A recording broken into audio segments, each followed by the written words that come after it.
Felina mai kako. Welcome to Keep It Aloha, a podcast that keeps it aloha by keeping Olelo Hawaii alive through conversation. I'm your host, Kamaka, and I know this is a little late, but aloha mahina Olelo Hawaii ya kako apau. Happy Hawaiian Language Month. This episode is a really special one. But before we introduce our guest, I gotta tell you about this week's new giveaway. Here on the Keep It Aloha podcast, we're giving back to our community by giving away $500 or more in prizes every single week. Congrats to last week's winner for taking home 2 round-trip coach tickets on Hawaiian Airlines, some exclusive Konishiki merch, and some Keep It Aloha hats. Big mahalo to Hawaiian Airlines and Ozeki for hooking that up. This week's giveaway is provided by me because I love you guys so much. The prizes for this week are some PEMF products. To enter, just like always, all you have to do is head to our Instagram and find the giveaway post. The full details will be in the description. The first place winner will receive their choice of an ALU LIKE Terra P90 machine like this, or a shaken massager that's like a little belly thing, and a hydrogen water filter valued at $1,100. The second place winner will receive their choice between ALU LIKE Terra P90 machine or shaken massager valued at $1,000. The third place winner will receive an ALU LIKE Galaxy G1 iDevice valued at $500. I'll be pulling the winners on Wednesday and announcing them on Instagram. And as always, the prizes and entry instructions can change every week. So make sure you're following us and listening to the full episode so you never miss a chance to win. For extra entries, all you have to do is email nicole@keepitaloha.com the secret word or phrase from today's episode, and I'll give you 5 extra entries. All right, good luck and enjoy this episode. Let's introduce our guest. After 175 years, some people still think we're just a ranch. And we just farm all day. What they don't realize is we wear many hats. And that's just how we roll. You just might see some old friends. Or make some new ones. So come hang with us Drive on out to the country. and get that epic snap. No matter what you're looking for, come discover where legends are made. Our guest today is my dad from the island of Oʻahu. He is one of my biggest role models and the man who brought the Hawaiian language into my ʻohana. Through his work at ALU LIKE, he's dedicated his life to serving our people and uplifting Native Hawaiian and indigenous families through education, culture, and opportunity. I am truly honored and so stoked to talk stories with him today. He is Michael Kalani Sonoda Dias. Aloha, Dad. Welcome to the Keep It Aloha podcast. Pea oe. Hey, me ka ino au e vehe ki va me ka pule. Ai ko kako pule ma ka puke o, Matayo. ma ka mokuna, E ono. ma ka pauku. Ava. Ai, oia no, e pule kako. E ko makua I loko kalani, e hoana ia ko inoa. E hiki mai ko apuni, e mālama ia ko make mako honua nei. E like me ia I mālama ia makalani la. E haawi mai ia mako I ke ia la, I aina mako nune ia la. E kala mai hoi ka mako lawe hale ana. Me mako e kala nei ka poe I lawe hale ka mako. A mai hoku o ia mako I ka ho o vale ia mai. E ho pakele no na e a mako I ka ino. No ka mea. No ke au puni, a me ka mana, a me ka ho'onani ia, a maulo aku. Amen. Okay, so what did we just do? I was not expecting that. But I guess something that my dad has always done to us since we were babies. He always gave us these... Not two. He gave us these scriptures that we have to memorize, and that was just the Lord's Prayer? That was the Lord's English? Prayer, yeah. Okay. So, our Father which art in heaven. So most people know that. So I don't think you need captions for that. So hopefully you can. Oh, okay. Yeah. You can let that they slide. Can just Google it. Yeah. Our Father which art in heaven. I. No keaha kamaka ni Oh, okay. He's asking about the glasses. Well, actually, this is a lot more mellow than I initially anticipated my opening for the podcast. I'll go into that a little more later. But anyway, this is a reminder to give aloha to Markili Iho Malu. When I was thinking about what am I going to do, what am I going to wear, and everything, some of the things came to mind is like in your Keep It Aloha song, one of the things was authenticity. And that also what came to mind along with that from your jingle or whatever you call it, that opening, that song, is Markili Iho Omalo. It really impressed me. I learned so much from your guests. Those I know a little bit about, I learn more. Those who I think I know a lot more about, I find things that I don't know. And then there are those that I had no idea. So I also want to hope my kaia oi no kia va, kia podcast. Hae nui mako ia oi. We're all very proud of you. And it's a really good venue for people to get to know each other. So anyway, Mark, this is again my reminder to give my aloha to Markili Ho'omalu, because I remember that podcast, and there's a lot that I learned from, like I said, and I that sticks with me. And I remember him, the big question, okay, what about what's the story behind the glasses? And what he said is he's kind of shy. And although I often say this, and it's so true, I'm half Japanese, although with Ancestry.com and everything, you find out that pure Japanese is not pure and all this other kind of stuff. But I usually say I'm half Japanese, but I was raised by Portuguese, and that's why we talk like how we talk. Exactly, and that's why I have a podcast and I host a podcast. Yeah, but my dad. Yes, and every now and then, when the Portuguese not kicking in, when it kind of, retreats into the kino, to the body, and to me, there is that shy Kepani part. And I remember Mark, he shared that he's shy and it allows him privacy. But even though he didn't quite say this, I think it's his authentic self. Yeah. It's become his authentic self. And that was a reminder to start like that. And also the papale, that is my papale is like the Mark's glasses. Yeah. So if you know Uncle Mike, if you grew up in Hilo and you've seen my dad, whether he coached you in football or helped you at ALU LIKE, Uncle Mike always has the visor and the tank top. Whether you go to church, whether you go to other events. So I get my little quirky things, like me wearing slippers everywhere. Like I get that from my dad because he's always true to himself. He always wears his visors, always wears his tank top. And that's like me wearing my slippers everywhere I go. Ano e kia no kame ale ma'a au ka olelo pelekania ano me oi. I'm not used to speaking English with my dad. I'm pretty sure never in our life, or both of our lives, we've had a conversation in English together with each other. So this is interesting. Every time I hear you talking English, I feel like you're talking to other people because they don't understand Hawaiian. But my dad's also somebody who would just talk Hawaiian to anybody. Even when he came in, he's getting water, and Jordan asked if he wanted water, and he was responding in Hawaiian, and Jordan don't know Hawaiian. It kind of caught me later about that, making the switch.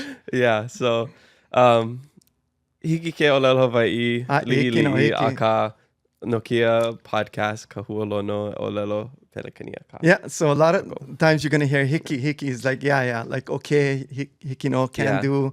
So that is a part. This is Olelo Hawaii month, so that's a good start. Hiki. Yeah. So you guys will learn a lot in this episode, and I'm gonna learn a lot about my dad too, because I've obviously known him my whole life, but there's still probably things I do not know about him. And we'll get into more detail on this episode. And I know a lot of people have been asking me like, oh, when are you going to have your dad on? I mean, he's the one who brought Hawaiian language into our household. So this is a really special episode, and I've been wanting to do it for Mahina Olelo Hawaii. This is going on 5 years of the Keep It Aloha podcast. Wow. So that's why we're doing everything bigger this year, with the giveaways, our travel, and like certain guests. So, Ho'omaka, Kawa, Mai Kinohi Mai. Let's start at the beginning.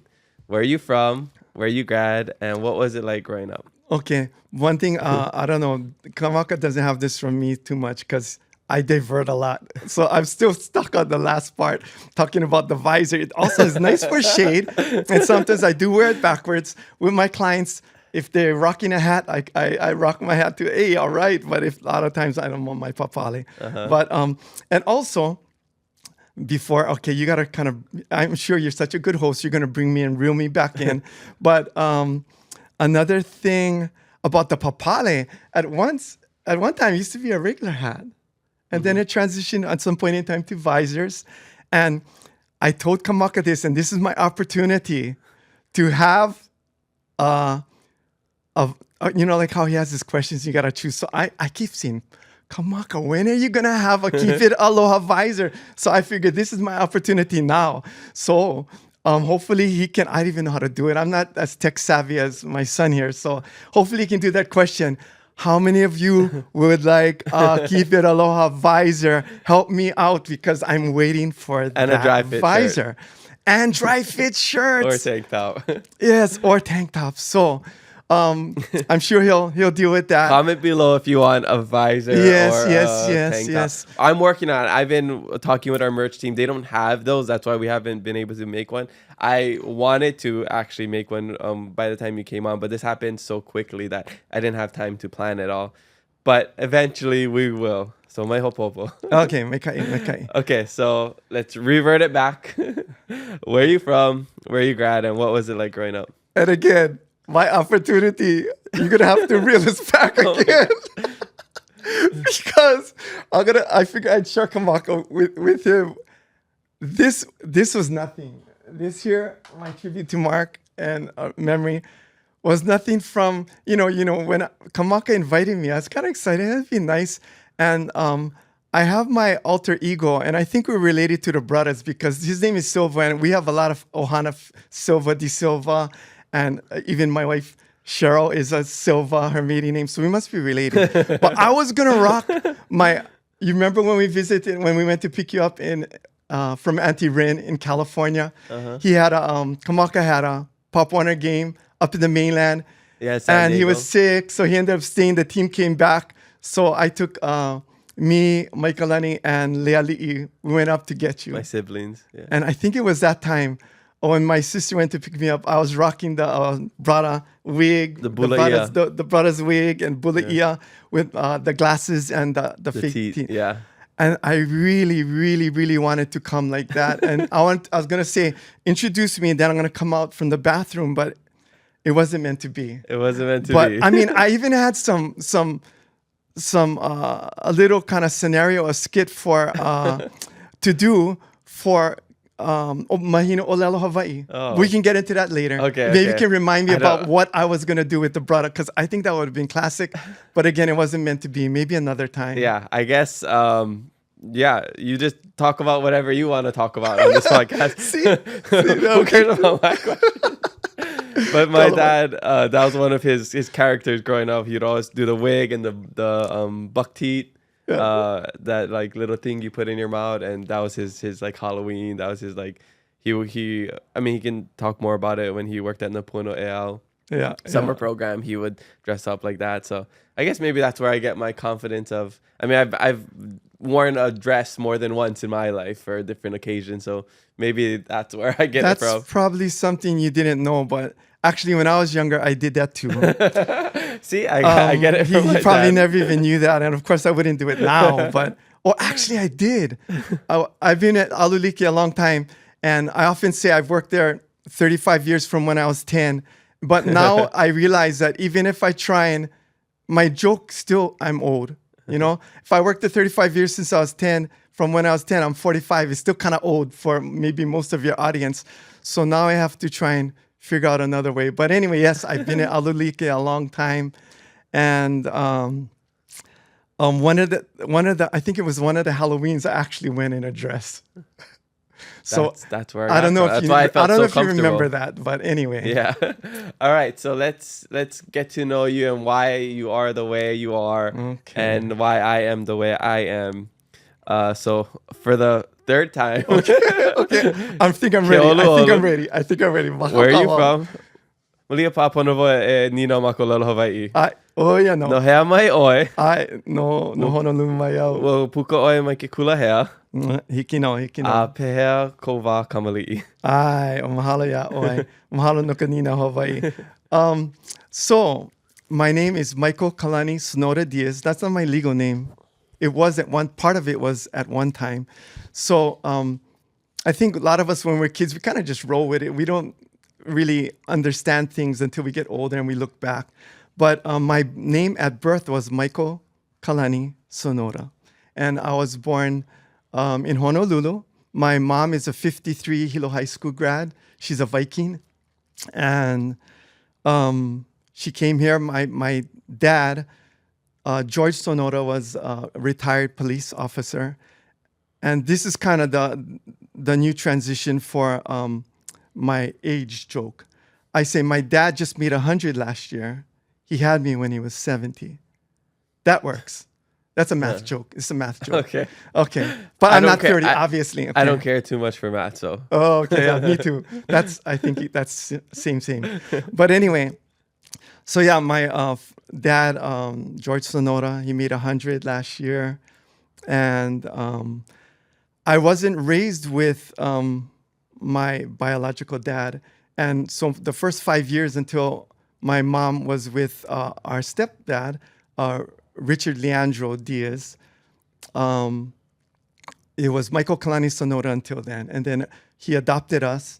And when, in retrospect, there's things you don't really realize when you, like I said, when you're younger, you just roll with it. I remember going through, when the parents aren't home, the kids are roaming the house, you kind of get into everything. And I remember I was in an upper cabinet by in our house up Manoa. We lived up Petey Drive.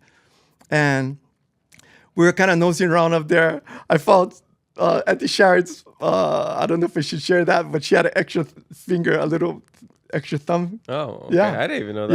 Yeah, so if you look, there's a little scar there. And I used to always wonder what that was. And then there was a little jar with when she was born, I guess they cut off and they put in like formaldehyde or whatever was in a little jar up there. So, and then I found a little tube because my eyes used to have to get irritated, and it said Michael Kalani Sonoda or Michael Sonoda.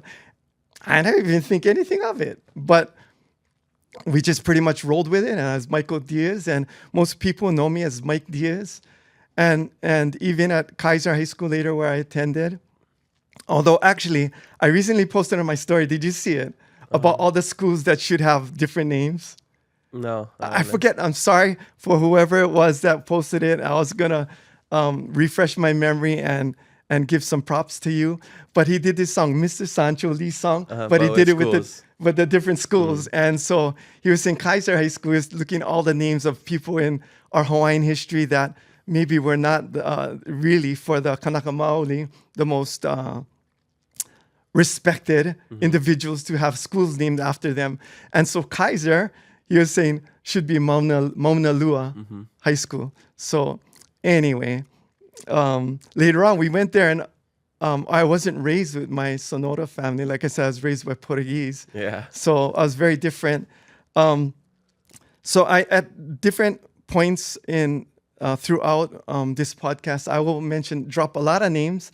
And a lot of times people drop names for influence, but I noticed that how I do and we do as locals, oftentimes we do that. It's not for influence, it's for connection.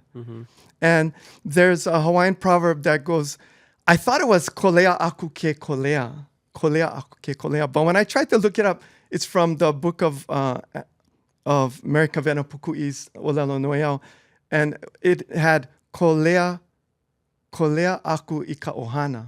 And it's for those who call out, are calling out to find who's their family. They're like, I guess the way I took it is like, even just in birds, when birds call out, they're communicating with each other, and they're, trying to get attention from those who belong to them, those they're connected to. So I thought that would be something good to share for Mahina Olel Hawaii. Kolea aku ika ʻohana. When you call out, the names, it's kind of like a mo'oku auhau. So when I was thinking about coming and sharing, I was thinking it's going to be kind of like a mo'oku auhau, but not just the ʻohana, but also for friends and family along the way. I've been around for a while, so a lot of people know me as a coach. I coached for many years, so I'm kind of going ahead, but I got to go back to the beginning, so I'll get there later. Yeah. But anyway, so I will be mentioning names, and it's important to have our Sonoda name. That's why. Well, out of respect, too. I mean, I think I mentioned it on the podcast maybe a couple times that we actually should be Sonoda. We don't really have a connection to Dias. It's just your stepdad's name. So we're actually truly Sonoda. Yes, but So I should be Kamaka Sonoda. yes, and actually your middle name. That's why we all put the it in siblings have, Maikalani yeah. and your name Sonoda We all as have a middle Sonoda name. in Yeah, our except for full name. Leali, because I figured Yeah. the Hawaiianis, they get married, they get all kind of names. So yeah. I keep it simple for her. But yeah. Anyway, yeah. Also, yeah, it's for respect. But we are very connected to the Dias. My two younger sisters. I do have to mention again, going back to where I was born, Honolulu, Queens Hospital. We were raised in Manoa Valley, first on Wilder, and then we moved later into Manoa Valley. And again, my name was Michael Kalani Sonoda. Little did I know, I mostly remember me, as most people do, as Michael Dias, Mike Dias. And I was raised primarily with my older brother, Brian, who also had his name changed from his dad's name. Dad was Charlie Rose. And Brian Keith Rose became Brian Dias, and my sister Sharon. Sharon and I are from the same mother and father, and so there's a group before my mom and dad. There's a group of siblings before Michael and Sharon, and there's a group of siblings after Michael and Sharon on my mom's side and my dad's side. So I was raised primarily with my brother Brian and Sharon. We were like, the three amigos were always doing things together. We were home alone, getting into trouble and doing all kinds of things and stuff that I would hope and pray that my kids would never do. Like one of the things is that our house was on the side of the valley. And so you could actually go up the hill and go onto the roof from the back. But when you walk to the front, it's a big drop because it was on the hill. And we used to just go through that. Oftentimes we would do that. And I'm thinking, I would never want my kids to do that. I would be so scared for them, So anyway, yeah, it was me, Brian, and Sharon. And then we are very connected to the Dias from Allison and Rinthia came along. So part of the name dropping, not for... again, for the connections, not for the influence, but for the connections. Allison married John, and they're the Hague, so our Hague ʻohana, Haag, and then Rinthia and Scott with Neely ʻohana, Neely. So very connected. I love my siblings.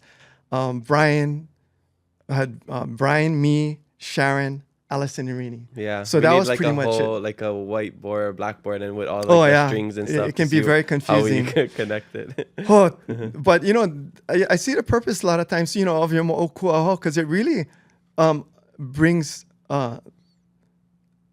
Sometimes it's like, oh, you related to him, so like, or her, or him. It's like maybe not too good of an experience, but hey, that's the reality and that's life, and but those connections are important. Yeah. Very Wait, so important. how are we related to Max Holloway, Tuatanga Vailoa, Marcus Mariota?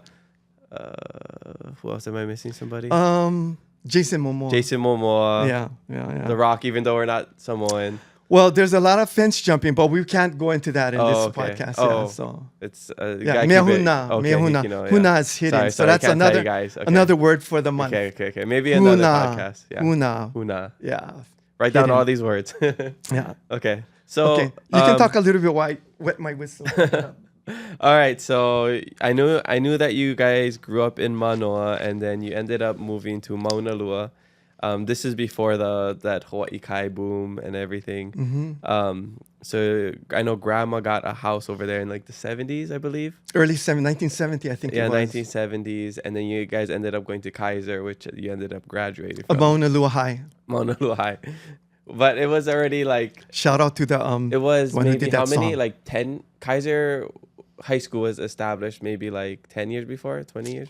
I think my brother Brian was the first 74 maybe. It was the Okay, so first graduating class. I think it was established in either 71 or 72. I'm not sure. Okay, cool.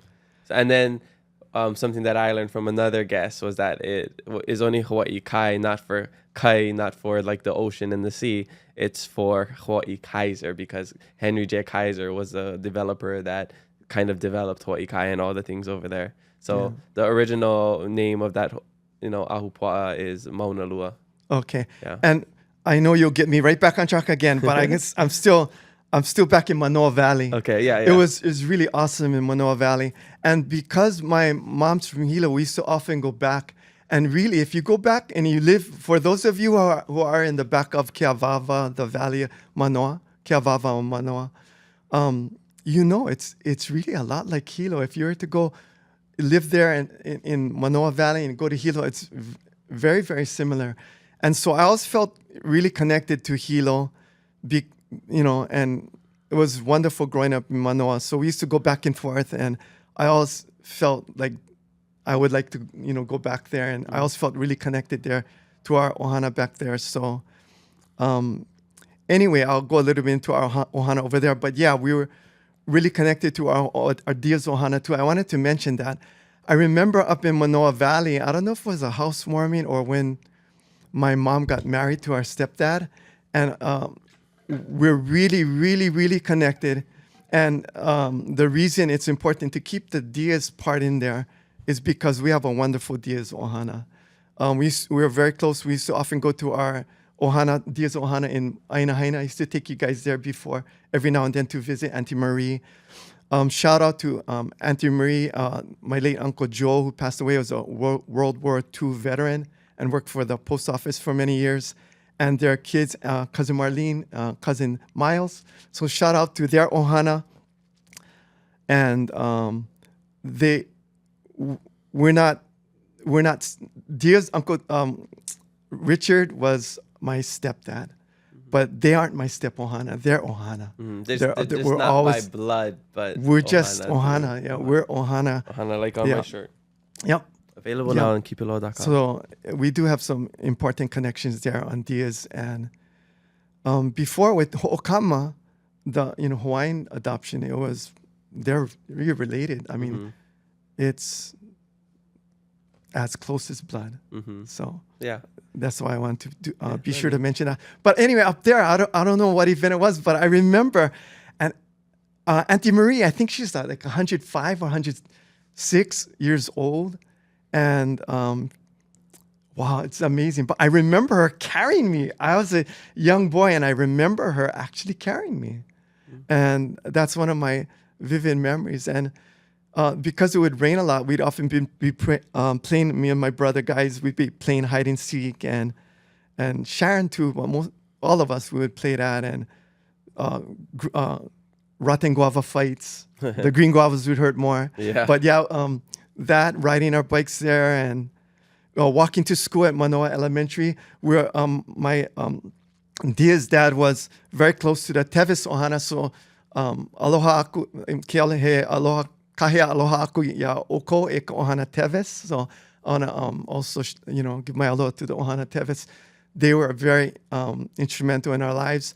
Auntie Ethelyn was part of the, what are they called? Leo Nahe Nahe singers, I think.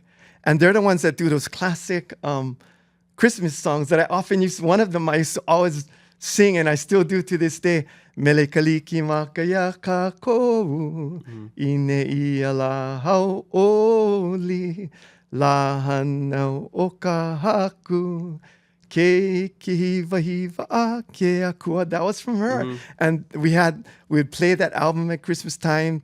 We would go, we had a lot of adventures in Manoa, me, Brian, and Sharon, before Ali and Rini came along. And anyway, it was really good. I think should I share my duck story? You remember that? The duck story, the duck egg story from Manoa? I'm not sure. How long do we plan to talk on this podcast? Oh, yeah. Well, you said we have. They flew in from, I told you we go home tonight. They flew in from Hilo this morning, and I just want to make sure you guys make your flight at 7 p.m. tonight. Yeah, gotta hours. make sure. Yeah, but anyway, the duck egg story is like my Dia's dad was he was a outdoorsman and a horse person. He and the Tevises would often be in the parades, and he used to keep ducks and rabbits and all kind of stuff. So one day on the way home, because we'd cut short instead of going all the way around, sometimes we'd go by the Dias house, so Kaipo and Earl. I remember we'd pass by their house and the Tevises, and we would cut short instead of going around. And we'd pass by the Tevis' house, straight run to Manoa Elementary School. And on the way home, was thinking, I'm gonna oh, we'll go check the duck if get any eggs, because he loved Chinese food. I remember Dia's dad, and also duck eggs, salted duck eggs and stuff like that. So we got the egg, and when we were walking, somehow, I don't know if I was holding it. I don't remember all the details. Sharon or Brian might remember. But then the duck egg fell. And so, oh no, what we're going to do? And I don't know, like I said, when you're kids, you just kind of go, you don't really think too much of the potential outcomes. But anyway, I ended up telling our Dia's dad, and ended up getting good lickings. And it was all an innocent thing. And the intent was like, hey, we're going to get your egg. But this happened. But we were thinking, oh, he'd be happy. But I got good lickings. But anyway, so from that was very instrumental in my life, because I always valued truthfulness. And I think that's something I shared with the kids. And I think I drew something or I painted something. We talked about it. I don't know where it is, packed away somewhere with either that or another story. I'm not sure. Anyway, it really emphasized and imprinted on my heart the value of oia'i'o. That's another old Hawaiian word, oia'i'o, truth.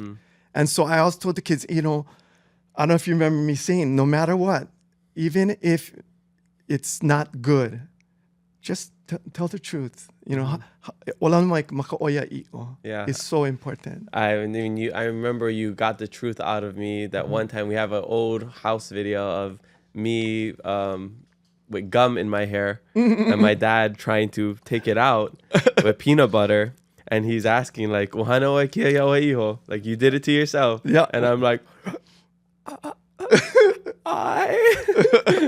and then I'm just like crying, and he's taking the gum out of my hair with peanut butter. He's like, "Why did you do this?" I'm like, "I don't know." Did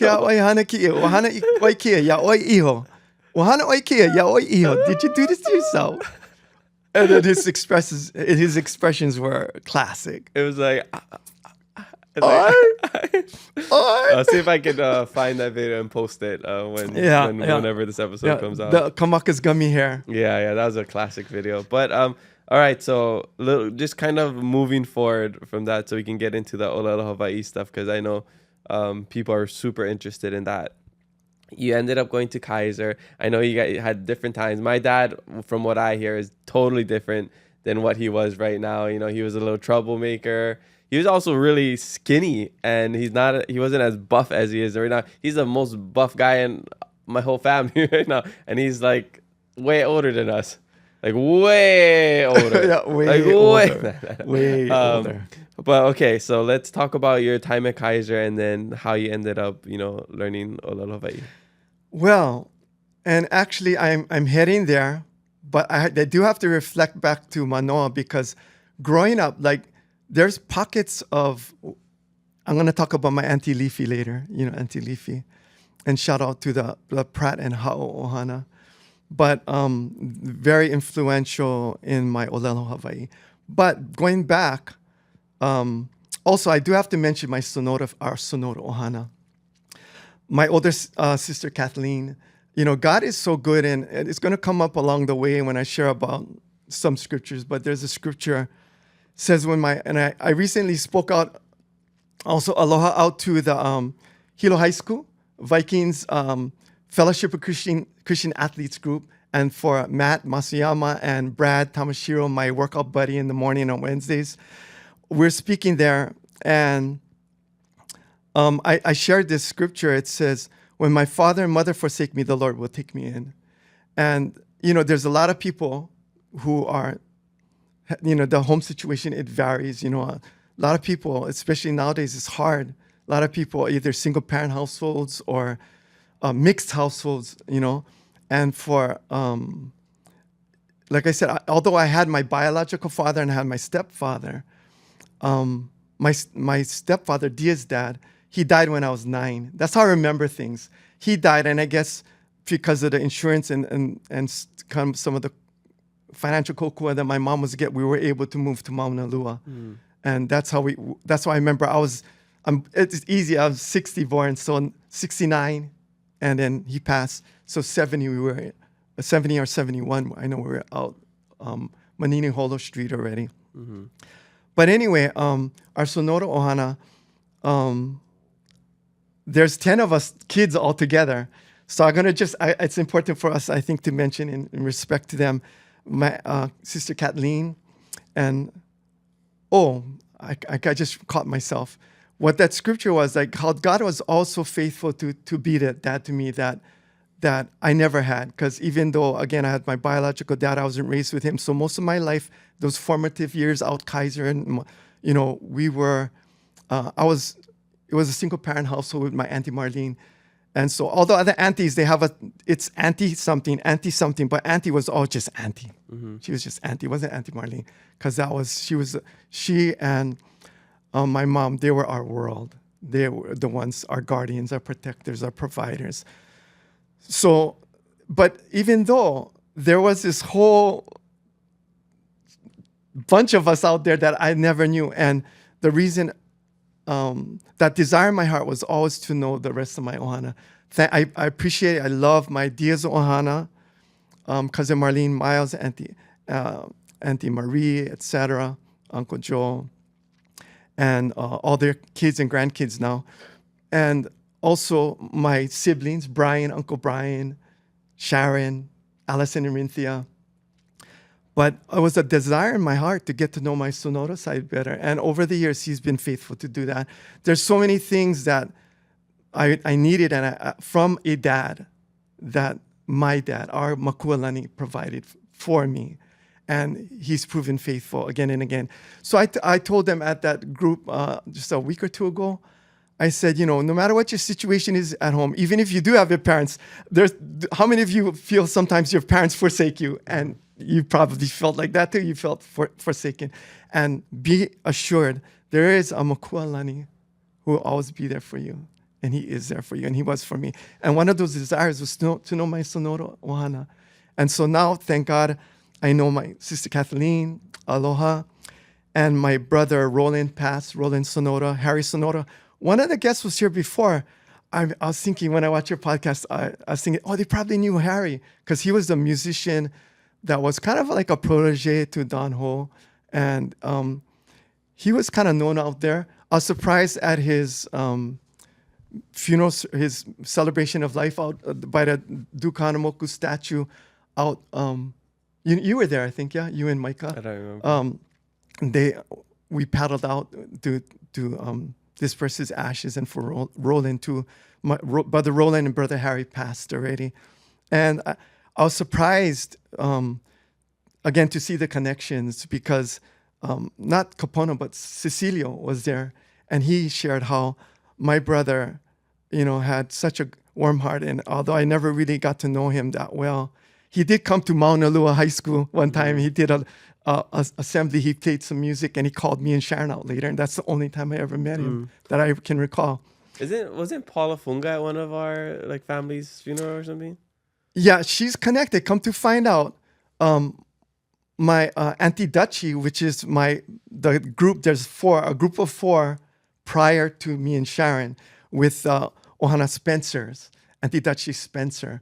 So on both sides, I have a Hawaiian sibling. My sibling, my brother Lenson, went to Kamehameha schools, but it missed me and Sharon. But God knows, just being raised here and having the connections that we had, like many people, koko Hawaii or no koko Hawaii, you just feel that connection, and you want to nurture and embrace and strengthen that connection. And so anyway, just to finish up my Sonoda, so there's Kathleen, Roland, Harry, and Lenson. Roland and Harry have passed.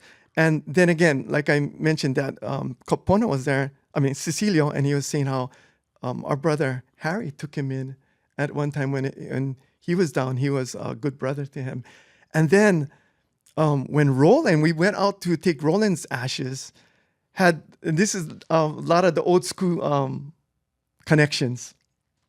There was this guy out there talking on a surfboard, and he was mentioning how Roland had taught him to ride the big waves at Makaha. And I was wondering who that was. And later when we went in, come to find out, It was Reno Abilera. He was like a big time surfer, at that, in our old school days. And to know that my brother was influential in helping one of those big time surfers. I was more of a land lover because, again, if I was with the Sonodas, I would be surfing and stuff. Yeah. And me, I love diving and trying to surf, but my Sonoda ʻohana are rivers, including my nephew Keone, his Isaac and Caesar, and my brother. There's one more that came on after, had the 4 Sonodas, Kathleen, Roland, Harry, and Lenson. And then after had Jack Sonoda. So just on the way over you here. might see him flying Hawaiian. Yeah, so just on the way flying over on Hawaiian, we were talking story, and I told one of the stewardesses, hey, this is Jack Sonoda's brother. So love you, Jack. It's been a hard time, as Grandpa Sonoda, Tutu Sonoda got older. There's a lot of things that happen with that, and maybe in the future and other podcasts can devote more time to caregiving. A lot of people my age and are, when we were younger, before we reached this point, we're thinking about retirement, traveling, the mo'opuna. But, we never really thought about caregiving. And that is so many people in my generation, my age group, that's a big thing. And either theirs have already gone and passed, or they're going through the process of caregiving now. We just came earlier this morning, went to visit Tutu Dias, and unfortunately, she's declining further and with dementia, and possibly, and there's so many things that we're learning and that people are learning. But what would be really good as another topic for caregiving, not only end of life conversation for now, but would be really good talking to some kupuna. I think of Kavehi, writer, who recently moved back to Honolulu. He was out Ka'u, and he'd be one of our work sites, and he was doing a cultural project out Punaluu Bakery behind the Pu'un Honua over there. And he has familiarity with Hawaiian burials and stuff.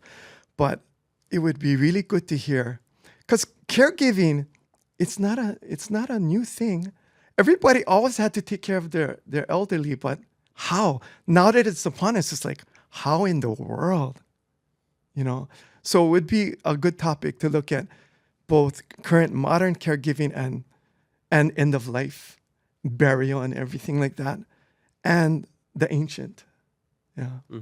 So anyway, I just wanted to make sure I shout out my ʻohana, Sonoda ʻohana, and again, Brother Jack, love all you guys, my Sonoda and Dias ʻohana, my niece Maya, because Harry passed, so his only daughter Maya, she's kind of in Harry's stead, been helped to caregive and take care of Tutu Sonoda. So that much aloha to Maya and her kaikamahine, nuike aloha.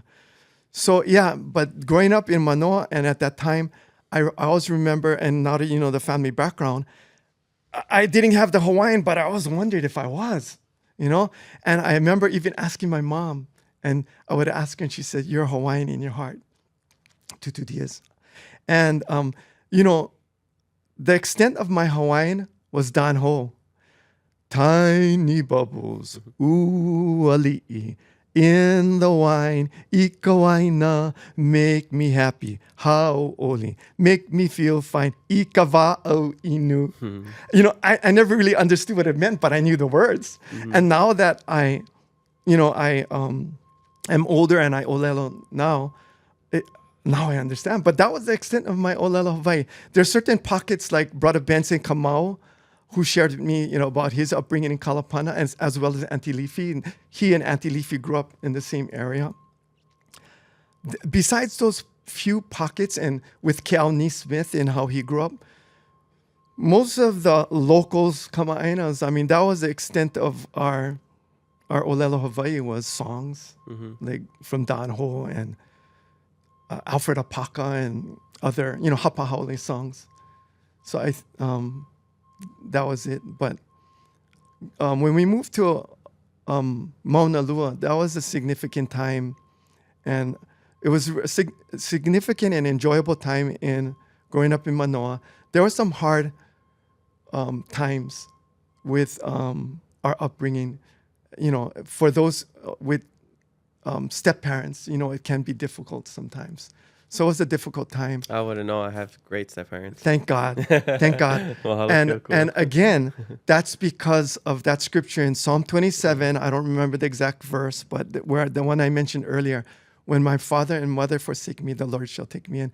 And so, you know, I always believe that for myself and also for you guys, that even though the situation was how it was, I believe that he was there for you. And as you learn from that, the Lord's Prayer, Kamaka makua iloko kalani, ʻohana ia koinoa.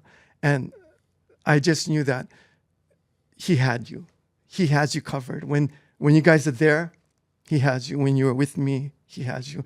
In my fault, in my heva, and my inadequacies, he's got you. You know? Yeah. All right. So, as you guys can see, my dad is way more Portuguese than me. But I guess as we go into, you know, you graduating from Kaiser and learning Ō'ahu Hawai'i, you were at Kaiser during a really awesome time of football. Yes. It's actually a very historic time. You played amongst a lot of giants, you know, Uncle Derek. I mentioned Derek Kaneshiro to anybody from that area. They know who that, or anybody in that era of football, like even Konisuke, he remembers Derek Kaneshiro. He was just the beast of all beasts during that time, running back. Yes. And then you played with people like Peter Kim. Yeah. He went to Alabama, national championship. He opened up Yummies. The Dova. Almadova too. Uncle Brian Almadova. Shout out. I see him at during my Costco trips. Yeah. So shout out. I think he might watch this. Brother Rich Miano. Yeah, Rich Miano. He was a Teddy coach Davenport. at UH. Yeah. Teddy Davenport, and Rick Nakashima with Rick didn't play football. He was basketball though, but we're all connected. It was an awesome time for sports. Yeah, it was like the late 70s. It was amazing. There are so many. The Chans, the Guessers. There are just so many. It was Ron, the league, really blessed. Ron and Yes. Ali were coaches? Yeah, I mentioned all the names are going to come out, and that's part of the Mo'oku Ahau regarding my time at Kaiser. Yeah, Ron Lee was our head coach. Cal Lee would help. Fred Tubbs, Stephen Wadarai, Vince Passes, who produced all these quarterbacks for years and years, including more recently Marcus Mariota, Tua Tagovailoa. He also, through other outside camps besides at St. Louis, he also influenced Dylan Gabriel and just so many others. And even I think he probably might have even worked with the current Alejandro, the current quarterback. But he does all this football. He's a nickname for him is the quarterback whisperer. Or the quarterback guru. And so we're just blessed to have this quality staff that, you know, wherever you go, there's people complaining. There's namu namu, that's another word. Hawaiian word is namu namu. Mai namu namu. Mai namu namu. But yeah, there are a lot of people always, you know, grumbling about our coaches and everything like that. But we had it good. We had it really well. And so Vinny Passes was pumping out the all-star quarterbacks from when he was with Kaiser with Gary Kyoho. James Fleming was one of our quarterbacks. Was Ursula in Kaiser or something? Ursula? Ursula was Konoaina. Oh, Konoaina. Konoaina. He's West Hawaii. He's more on your time, a little before. Yeah. So there weren't any Ursulas at Kaiser. Okay. But they were connected, the Lees, and also Howard Peralta, my receivers coach. I have to mention them, love them. And even though all these names are going to come up, we may not see each other or hear from each other, but that connection, that tapestry of Aloha, it's tight. And I always love them. They used to be at the Society of Seven, you know, where it's the Blue Note now. Mm-hmm. So they used to be the guys there, the Lees and all of them. Kimo, there's the other guy, Kimo, who was there. A lot of the coaches, they'd be there and they get us, you know, they let us in to see Society of Seven. So a lot of good memories, and you know, with all of that, and it was a really, I guess it was kind of a golden time at Kaiser. Mauna Lua. Again, shout out to the person whose story I posted, Kalamai. But yeah, Mauna Lua High School. Yeah. What about Uncle Derek? Yeah. Oh man. Explain Uncle Derek to people.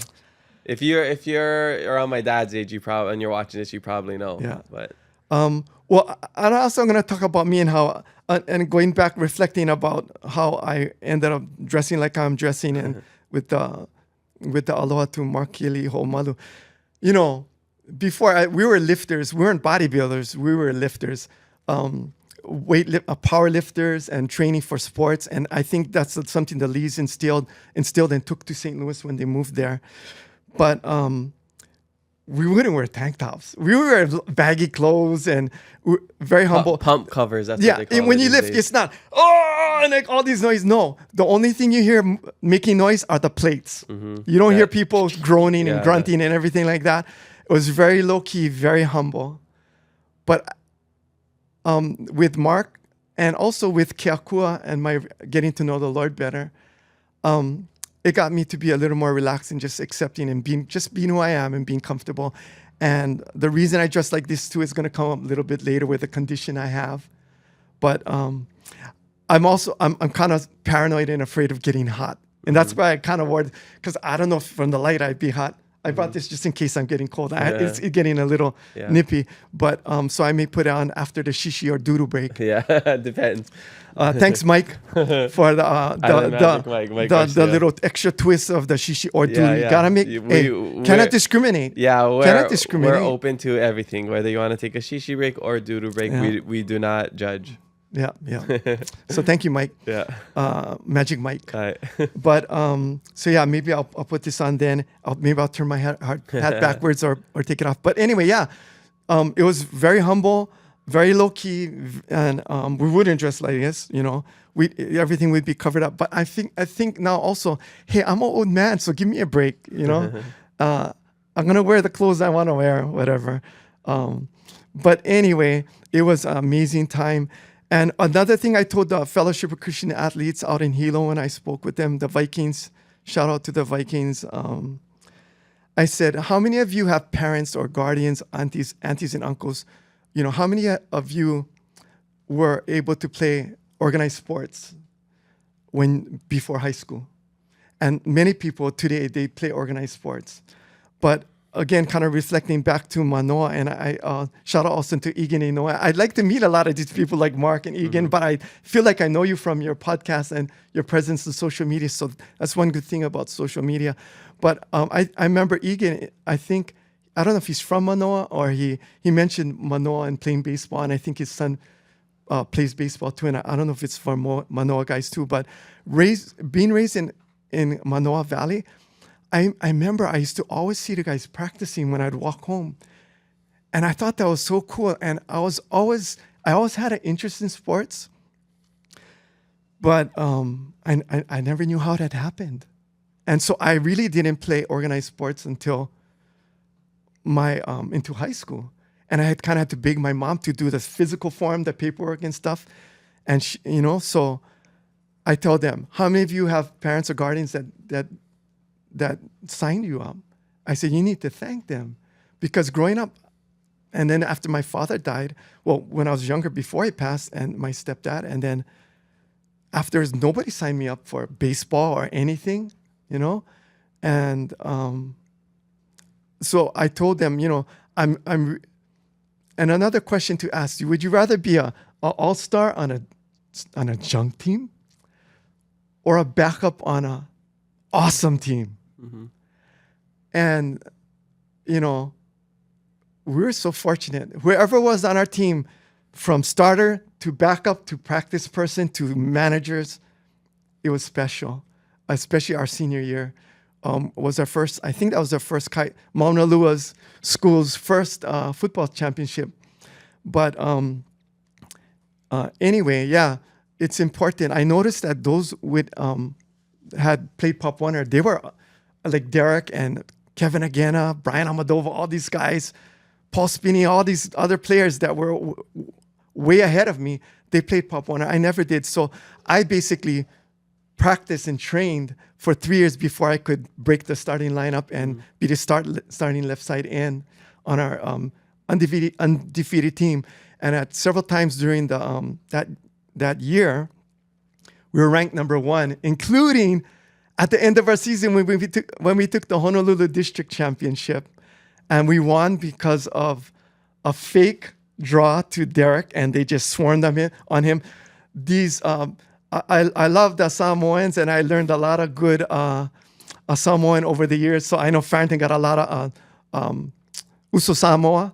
And over the years, I learned some of the good stuff. I might as well use it now. Mana'o'a'o e fa'atalofa I Uso Samoa. Fa'amanui o tole atua. I want to say hi to all my Samoan ʻohana brothers, and God bless you. So I learned the good stuff in Samoan, but there were some mean ones like my mind's a little rusty, but of course there's like the Nongas. I think Falaniko Nonga was a sophomore, and Derek could mention Peter Tomas. There was just so many of them. So I think it was the first play of the game, if I'm not mistaken. We were undefeated, and whoever won that should have won the championship, because we beat Kailua, who beat Kahuku, who beat Waianae, who ended up being the state champion that year. And then we beat Farrington, who beat Waianae. I think it was. I forget. But anyway, we were both undefeated. And there was a sports writer, not for Lewis, another guy, I forget his name, I don't know. But he was kind of like talking against us and, talking like we're not for real and stuff like that. And we finally, in that game, that last game of the regular season, like I said, because Derek was such a beast, they would often give it to him on the draw or pitch or whatever, regular dive. So they faked it to Derek. They swarmed on him. The quarterback was a fake. He pulled it out and he threw it to our right side wide receiver, Bill Seeley, who did a post route and into the end zone. And nice. Peter Kim is another amazing guy I'll talk a little bit about. And I hope, Peter, you can contact me. I've been wanting to see him for so long. Oh, such a nice brother. But he ended up kicking the field goal, and we won 7-6. And defense won it. We were known for 7-6. We were known for our offense. We're the highest scoring offense and biggest producing offense in the state at that time. And the leagues were connected to June Jones and Mouse Davis, and we were the first through them. We were the first team to implement the run and shoot in a very baby stage. We were the first team to implement that in Hawaii. Wow. It came through Maunalua High School and the leagues. So mahalo nui to you, all you coaches and players, and yeah. But anyway, we won over that final that critic. And I think we were the only undefeated team left in the state at 10-0. And then we went into the playoffs, and Kailua, who we came back to beat in regular season, came back to beat us. We were up 11, and it just seemed like everything was going our way. And then you've been in games before, and I think we've seen games before where the tide just turns. The momentum is when I was coaching, I coached from 83 to 93 at Hilo High School football. That's why a lot of people like Brad and Matt Masuyama with Hilo High School, they call me coach. But it seems like I have to give props to Honoka, our son-in-law, Cameron School. Oftentimes, oh man, I don't know if when you were playing too, when we were playing Honoka, that crowd out there and that home environment, things could shift. But anyway, that's what happened. Things turned, and we ended up losing, I think, by 11 or so.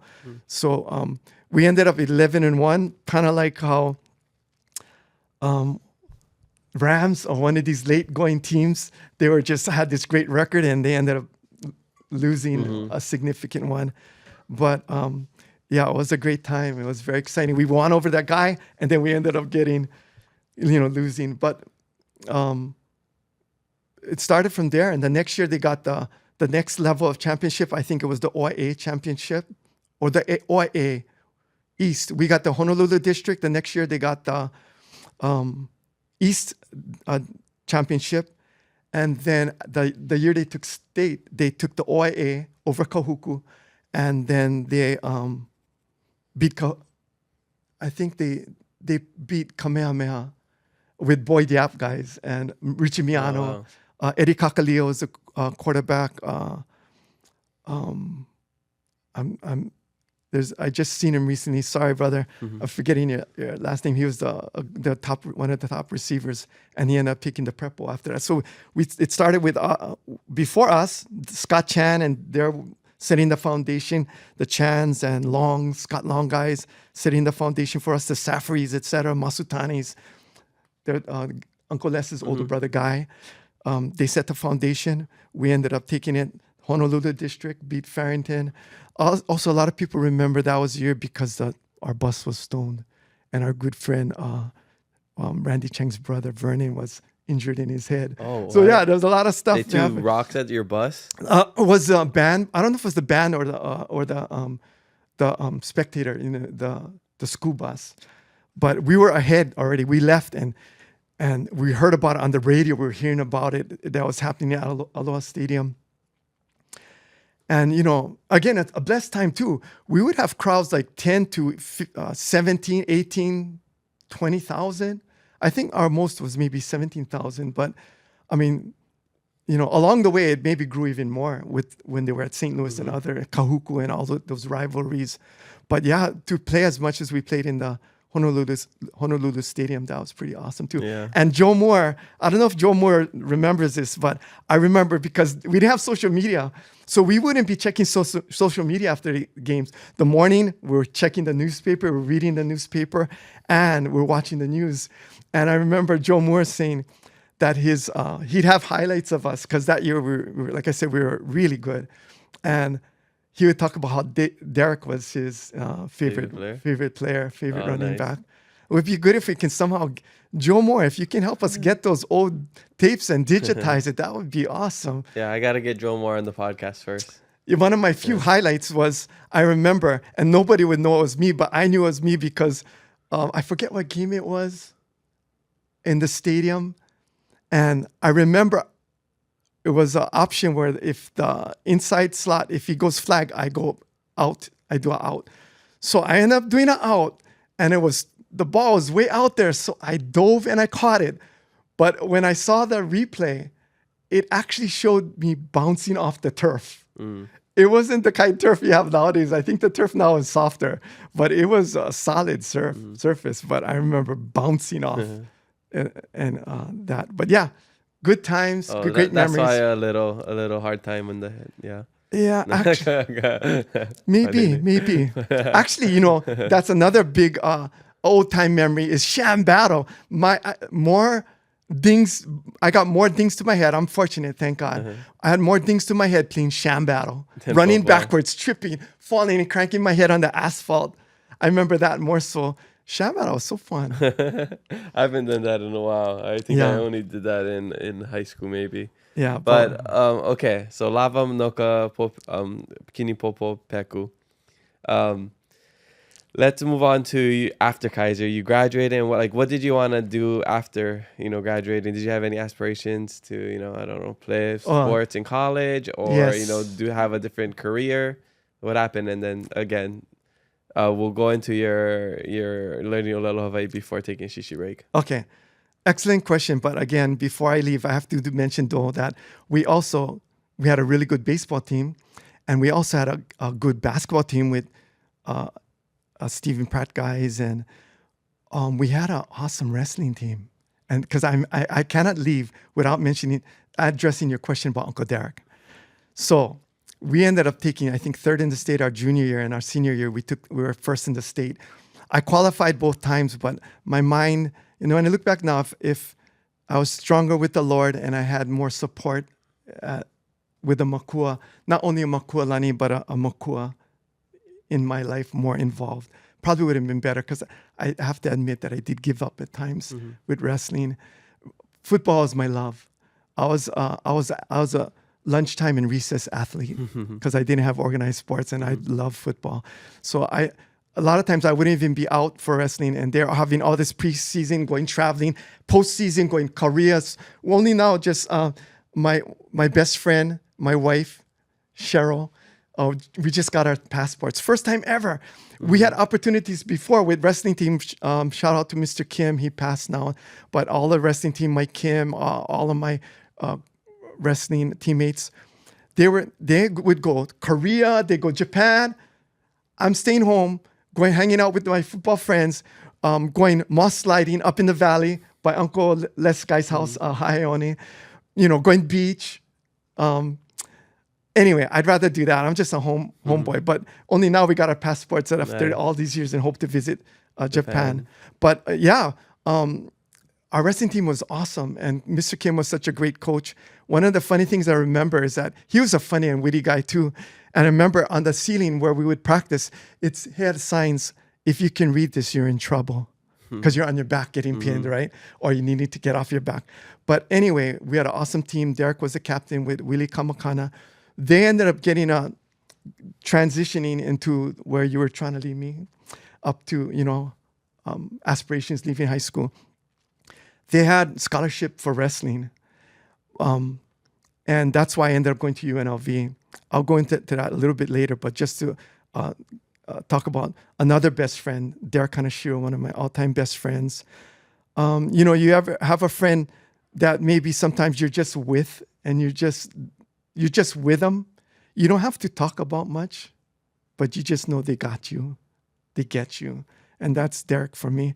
There's certain friends that even if you don't talk to them much or you call or whatever, if you need them, they'll be there. You call them, they'll be there. And that's, of course, my wife is like that too for her friends and her family. And a little aloha to Auntie Deb. She was there for her sister, Deb, who just passed away a few months ago. So we all miss her. And again, caregiving, not only for the older ones, but for even younger siblings, maybe even. But anyway, he's that kind of friend. So anyway, we played football together, wrestled, powerlifting and everything. But I have to say that, Derek, I know you don't acknowledge this and stuff, but I have to say that, if it wasn't for me spotting you, you probably wouldn't be as strong as you are today.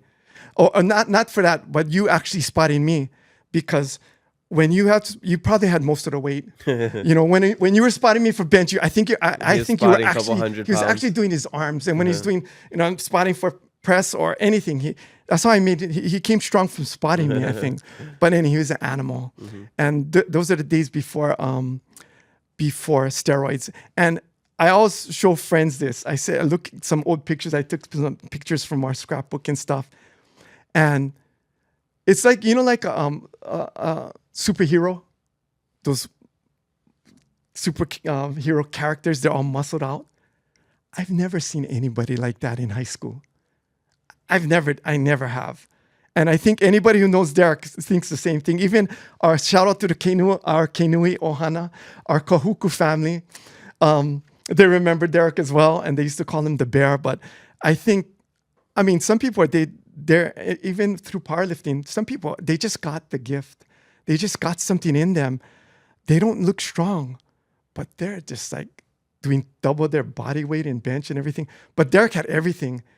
He had the body, the strength, the looks, and his strength even more so than the looks. And he was like 5'3". And the coordination. No, he's actually, I think, 5'6". He's 5'6", and coordination, balance, and I think that's why Joe Moore loved him, because he had such good balance, but he also could run people over. He was like the buffest Asian you would ever see back in the day. Oh man, not Asian, anybody of anybody. Like I said, I don't remember seeing anybody at all in high school. And through the years, you'd read about linemen like being recruited for college in the NFL, like at St. Louis, Kahuku, and they're benching like 400 pounds or whatever. Derek, in one of the last powerlifting meets before we graduated, in the 181-pound weight class, he did a 405. That's with a pause in 181-pound weight class. So he was doing well over double his weight. And I think there was a lot of people over the years from Kaiser also, because of our awesome program, that would do double and even world record triple their weight class. Shout out to Julian Lee, and also, oh man, his name just skipped, but Eddie Morishima. But anyway, yeah, we had an awesome program. But yeah, I remember there's only several people who I see pick up somebody with one hand, and just ever so gently, it looks like gently. It's just like when people lift, but they're so strong, it looks like they're just like paper. Effortless. He goes up and puts in a half Nelson, cranks him down into a cradle and pins him.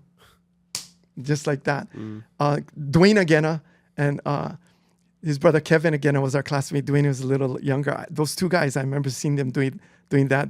So that's pretty special when you can have that strength. But no, I remember Uncle Derek, because we would, like how you would visit Hilo growing up, we would visit Oʻahu growing up and come here in the summers. And Uncle Derek was so strong that when he'd tickle you, you'd cry. You wouldn't laugh. Doesn't know his strength. He would cry. It would be so sore. He was the strongest man I've ever met. Like, it was just not fun. Yeah. But now he's a lot. Even his handshakes, he's gotten into a more gentle, soft man these days at his age. So I'm happy for that. Although it feels like King Kong had. I would not look forward to seeing Uncle Derek, because it would just be pain. Yeah, he was amazing. And you know what?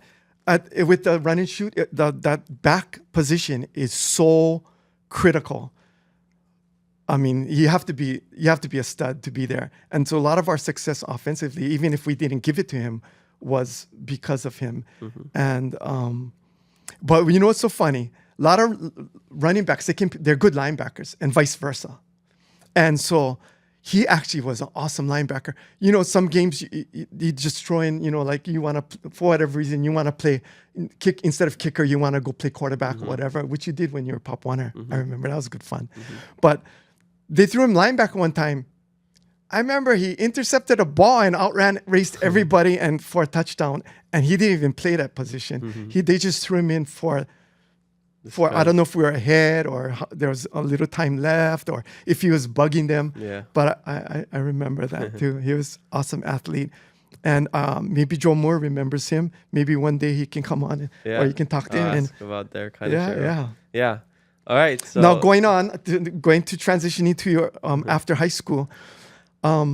Another thing is if you have family who is going to stand by you and helping you do the FAFSA, taking you to ALU LIKE, taking you to workshops and special events to do your FAFSA, to learn about scholarships for Native Hawaiian students, please give them some aloha. Thank them, give them some love. Because again, I didn't have that. I remember wanting to go and play. I wanted to play sports, and you guys know me now, and all you know of me is I love the Lord a lot. He's my everything, my family. I love the family. I love Ō'ahu Hawai'i, but I love sports. I love football. That was my love. And I actually wanted to play in college, and of course, everybody's dream is to play in the NFL. But now when I always used to have this mentality. Now when I think about it, it's like, no way. I can't even think of thinking like that. But I always used to think in my mind, whenever I was up on the line of scrimmage, ready to go, nobody can get me. I can take anybody. And I think you have to be like that in sports, no matter where you play. But I had that mentality. I can beat anybody. I can catch anything. I'm focused on the ball. Anyway, so I didn't have the guidance, and it was frustrating for me. And I remember my mom and just being frustrated and crying and yelling. Shout out to one of my Kaiser and actually intermediate school best friends, Leonard Fernandez. I remember I used to go over to his house on Opaika'a, and I remember I was so upset about something. I think it was something about school and not being able to go to school. And at that time, like I'm maybe 170 now. I was 180 with way less body fat at that time. And I remember running up, and sorry, Nakamas and whoever's household that I hit, but I was so upset. I was running up Manini Holo, cranking those mailboxes and running like a madman up the street and down to Opaikaha to Leonard's house. And I remember telling him, whatever happened, I forget what it was. My poor mom, she was a single parent. She's busy, and I understand now, but at the time, it was frustrating. So think about this. If it's summer, almost summer, and it's school's power, you're in May or June, you pretty much miss the boat nowadays for scholarships, college, and everything. And it was like that for me. But fortunately, and again, we never have cell phones. We had called long distance. So Derek and we would talk to each other. He went up for a wrestling, national wrestling tournament, and also to go up to UNLV. And he got me in touch with Coach Finfrock, the wrestling coach, and who talked to my mom and got me into college. If it wasn't for that, so actually Derek got me into college. That's how it started. And I actually walked on to the UNLV team. I was out for a few weeks, but like I said, we're the baby stage of the run and shoot, and we didn't really have playbooks. It was really simple. So I remember shortly before I quit the team, I got the playbook, but it was really frustrating for me because I would be there. Derek would be cooking hamburger helper or something. I wouldn't get home to maybe 8:30 or 9 o'clock at night. I'd be going through practice, and I was doing okay. I remember this Popolo guy, Michael something, I forget his name now. He was a super good running back, super fast. And telling him, when they hadn't seen me, we had a class together, and he said, I told him, I quit and stuff there. They're telling me, something has happened, and he told me, oh man, you gotta hang. And he was talking to the Popolos, the Failes talking. And I guess right before, as you can see, I'm Portuguese, and I also go off on tracks. And I think we're talking about height, or I don't know what we're talking about, but I thought he was talking about height to get taller. You gotta hang. You gotta hang. But actually, he's talking to me, trying to encourage me to stay out. You definitely are Portuguese. Yes. I was just hanging last night, dead hangs. What? Oh man! So he's trying to encourage me. But whereas Derek, he was in love with Auntie Sharon, so he came back. His mom sent him back to school, and eventually came back. He went back and stayed back. Married your sister. Married Auntie Sharon.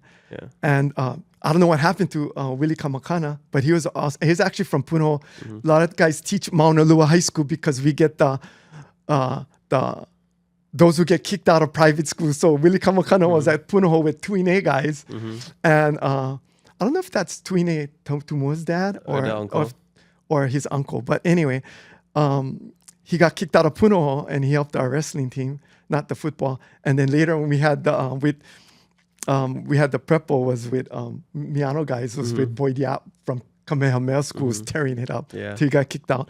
But yeah, anyway, football is everything. And whereas they didn't have to pay for their classes, I remember at registration, handing a $1,000 check or whatever it was for tuition. That's nothing nowadays, but that was a lot back then. And so I couldn't see my mom, I wasn't getting home to maybe 8:30, 9 o'clock without even having studied, because after the practice, and a lot of things you don't understand. All these guys, they're going to eat, and it's like, oh, I cannot go eat. They have a meal plan or whatever. They have all this stuff covered, and it's big time, and there's nobody to take you under your wing and, oh, this is the playbook and everything. So it was frustrating for me. And I remember having to go to the,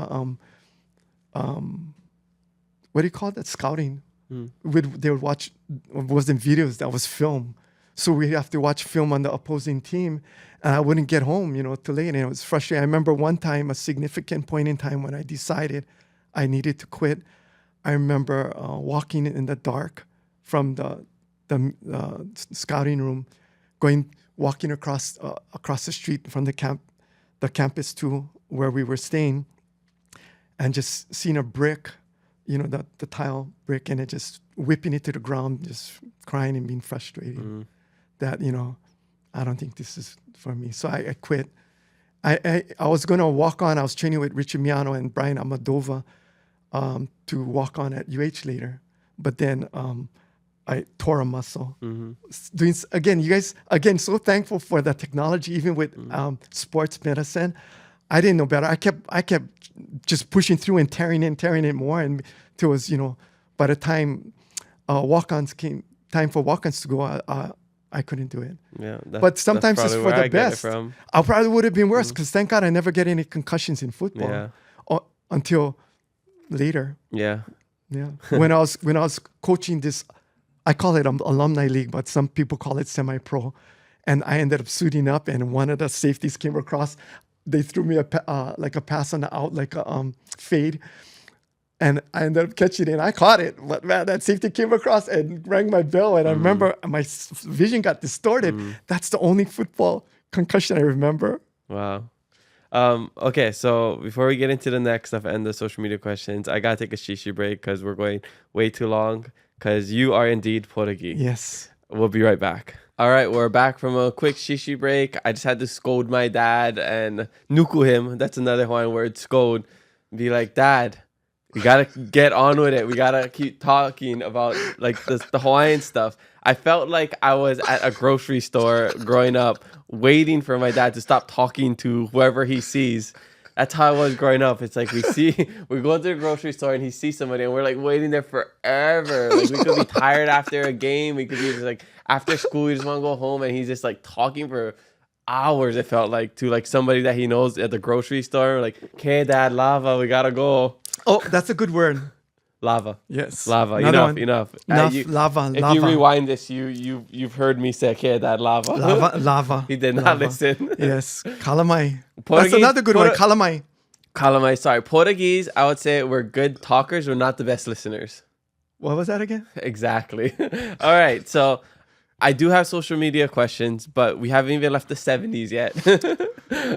So can we please, ke olu olu, go into what when you learned Hawaiian, and then we'll I guess, actually let's get into the social media questions because I think the first one might be something about Hawaiian. Okay, yeah. So that will go into what we need to talk about. Hopefully we'll stay more on track. Okay. So this first question comes from Cactus_Hawaiian. This person says, was speaking Olelo a struggle? How do you turn struggles into a strength? Speaking a struggle. Yeah. And I guess you can say how you learned Hawaiian and then say if we learn if it was a struggle or not. Okay. Yeah. Again, still in the 70s at Mauna Lua High School. I had 2 years straight D's at Spanish class. But you know what? Later on, with Hawaiian was different. And I think if you have the passion, it's you overcome it. But I have to make sure I get these little pointers or encouragement. Several things. One they say, mai hila hila a ikuhula, yeah? Like, no shame, dance, yeah? Mm-hmm. Actually, I am ashamed for dance. But for Olelo Hawaii, you got to be like that too. You got to just push past that to Olelo. A'aika Olelo. So some of these, I guess, tips I'll give is that what I often tell people, if you want to learn, find out, think of a phrase that you always use in English, in your household, with your friends, family, whoever, or even at work. It's almost pauhana. Like, koko ke pauhana keia. Or, think of something that you always say in English and find out how to say in Hawaiian and just apply it. Mm-hmm. Use it. What is one of the Olelo Noyao that Kamaka, I heard him say it and you remember? Avivi, Dad. Oh, besides that, Avivi is hurry up. Makahana kai. Oh, nana ka maka ho'olohe ka pepe au hana kalima. Well, actually, you're right the first time. Oh, makahana ka ike. In doing, we learn. Mm-hmm. So it's in the process of doing it that you're going to learn things. So whether it's a new software, a new iPad, a new function or that you have, a new duty at work, or a new position on a team, it's makahana ka ike. And so in the process of using it and doing it, so start using the Olelo. And, again, talking about my background, not these, there's some fortunate pu'uhonua or actually kipukas. When I think about Ke'auni Smith, that's from a kipuka. Kamau Benson, it's a kipuka. Not many people have that background. But in the normal one, considering it was just in songs and stuff, thank God, like at least in our household, and shout out to Ke'au too, I really learned a lot from him, and I just nui ku aloha I ke la kanaka, as well as e koru keli no ni'ihawa pelaku, from some of these ni'ihawans who are sharing their ike with us. But at least in our household, or your household, we can use some. We can say some. It's more than just tiny bubbles now. Garans, ball bearings. At least you have more than tiny bubbles, more than what we had, excluding those unique kipuka. And like Ke'al said, Kamaka, there are different types of Hawaiian language. There are different Hawaiian languages out there. And so Kamaka is and even like some of what he shared, I really appreciate that about Manaleo. You tell Manaleo to a Ni'ihaoan who never has social media, or a Mamaka Kayao, they're not going to know what a Manaleo is, And even I remember Uncle Isaiah Ke Aloha, one time I was talking with him, and I said, "Oh, me ku ikawa." Ku ikawa is like something that outstanding in the time. Special. But he didn't know what that was, So I really appreciate that perspective, and I think we should respect and honor and incorporate that perspective. So even like what he shared about malama pono, you tell a native speaker malama pono is like, watch out, like what? Like you walking by the dog dude, hey, watch out, the dog dude, malama kukai, you know what I mean? So I incorporate, but like Kel is really respectful, and I just love that perspective where it's not their fault, it's not our fault. And I remember, we just talked about this morning.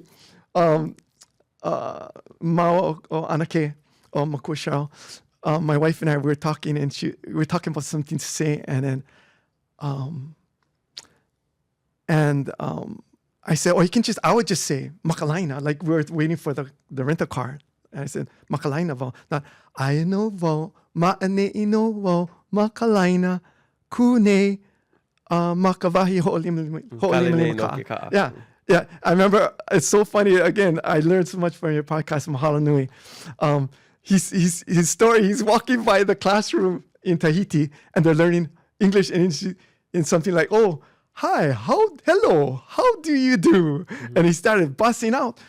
It's not wrong. It's just that that's not how you would normally we speak more interact. colloquially, even in English and other languages. So like that's how like you're more in with the language. You're not speaking so proper. Yeah.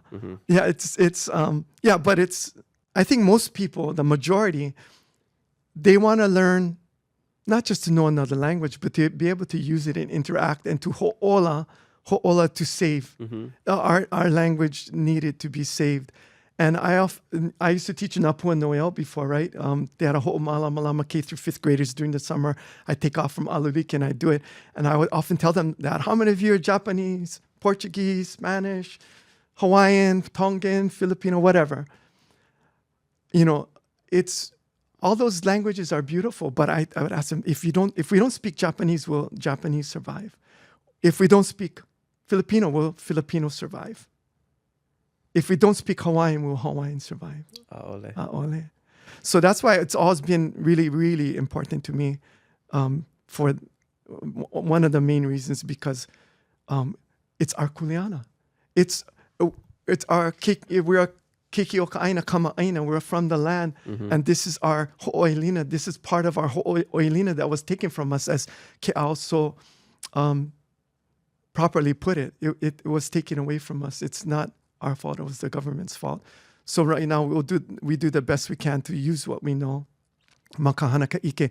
And then when you got it and you don't have to think about it, you add on. And I'm so happy. Like I said, even in our family, I'm noticing people are saying, even if they don't olelo all the time with me, they're saying I. Because that's one thing I incorporated that I didn't do when I was younger.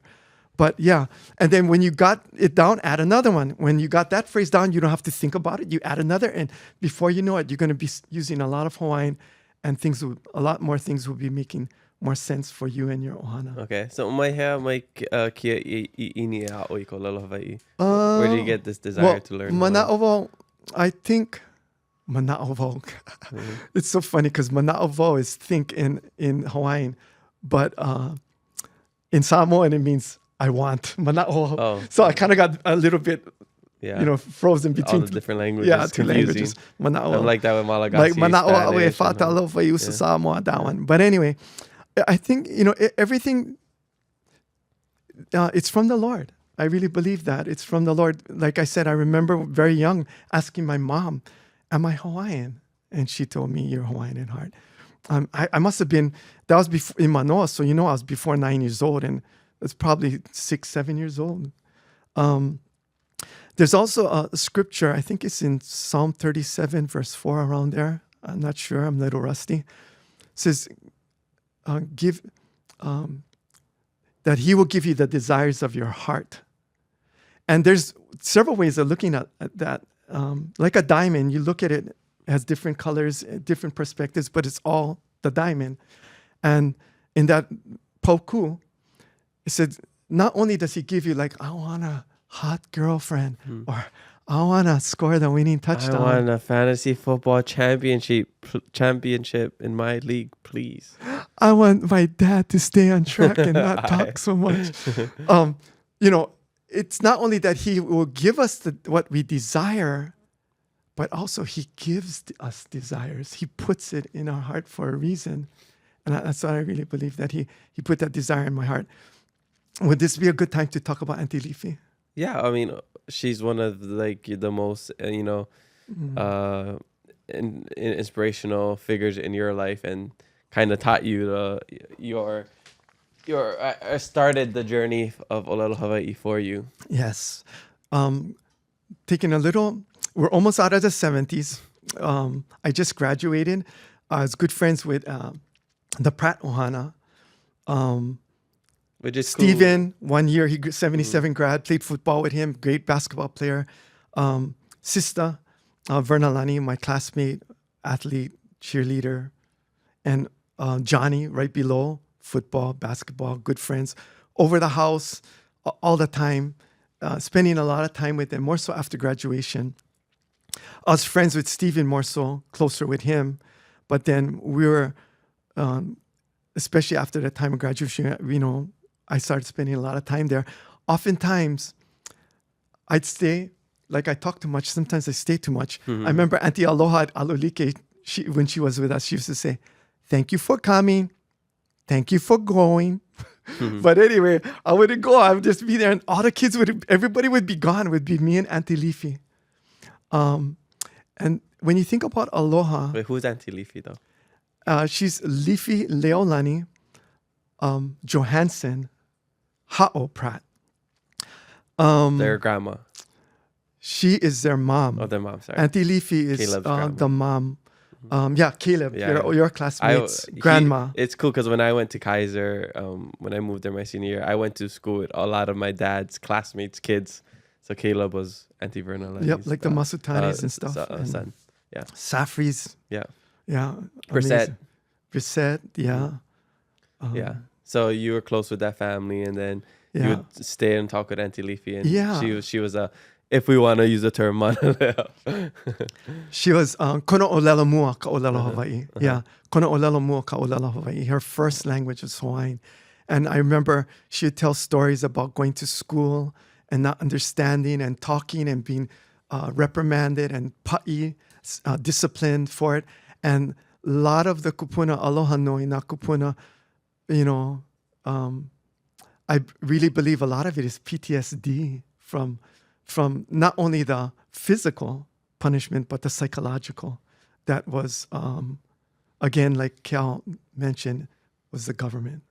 And even my wife, she was raised with her grandma and great-grandma, and she remembers hearing them talk. And she yearned, just like, how I did, how we do want to learn. But unfortunately, we don't have a kiao. We don't live with Kiao Neesmith. We don't live with Kolu Kelly. We don't live with my friend Aloha to Silas Kanahele Pulelehua. Wait, sorry.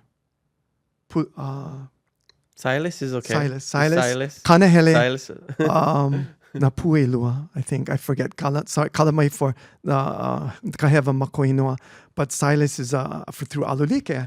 He was my first Ni'ihaoan client, and I'm trying to learn from him, because even like with you asked Kiawa again about the T and stuff, I really think we should use it. And it's not you substitute all the Ks with Ts. You got to learn, it's a way to do it in a place. And that's why Ekolo is so key for that. But unfortunately, we don't live with a Silas Kanahele and a Keauni Smith and a Ekolo Kelly. But thank God for social media, we can try and glean as much as we can. And thank God for Ka'alala Maluhi Estates, who's bringing that and bringing it more to the forefront. Because as I mentioned to you before, also something important that I'd like to mention is that there's the Olelo Hawaii and there's also the Leo Hawaii. There's the Hawaiian language and there's the Hawaiian voice, the way it sounds. And because of my wife Cheryl listening and raised with her grandparents, she noticed that something's a little off. It's the Olelo Hawaii, but it's kind of off from the Leo Hawaii. And I think we do have a desire for both. And mahalo nui, we have to acknowledge Kawanoi Kamana, Pila Wilson, Larry Kamana, Larry Kimura, Keiki Kawaiʻai, and so many, Ruby Johnson,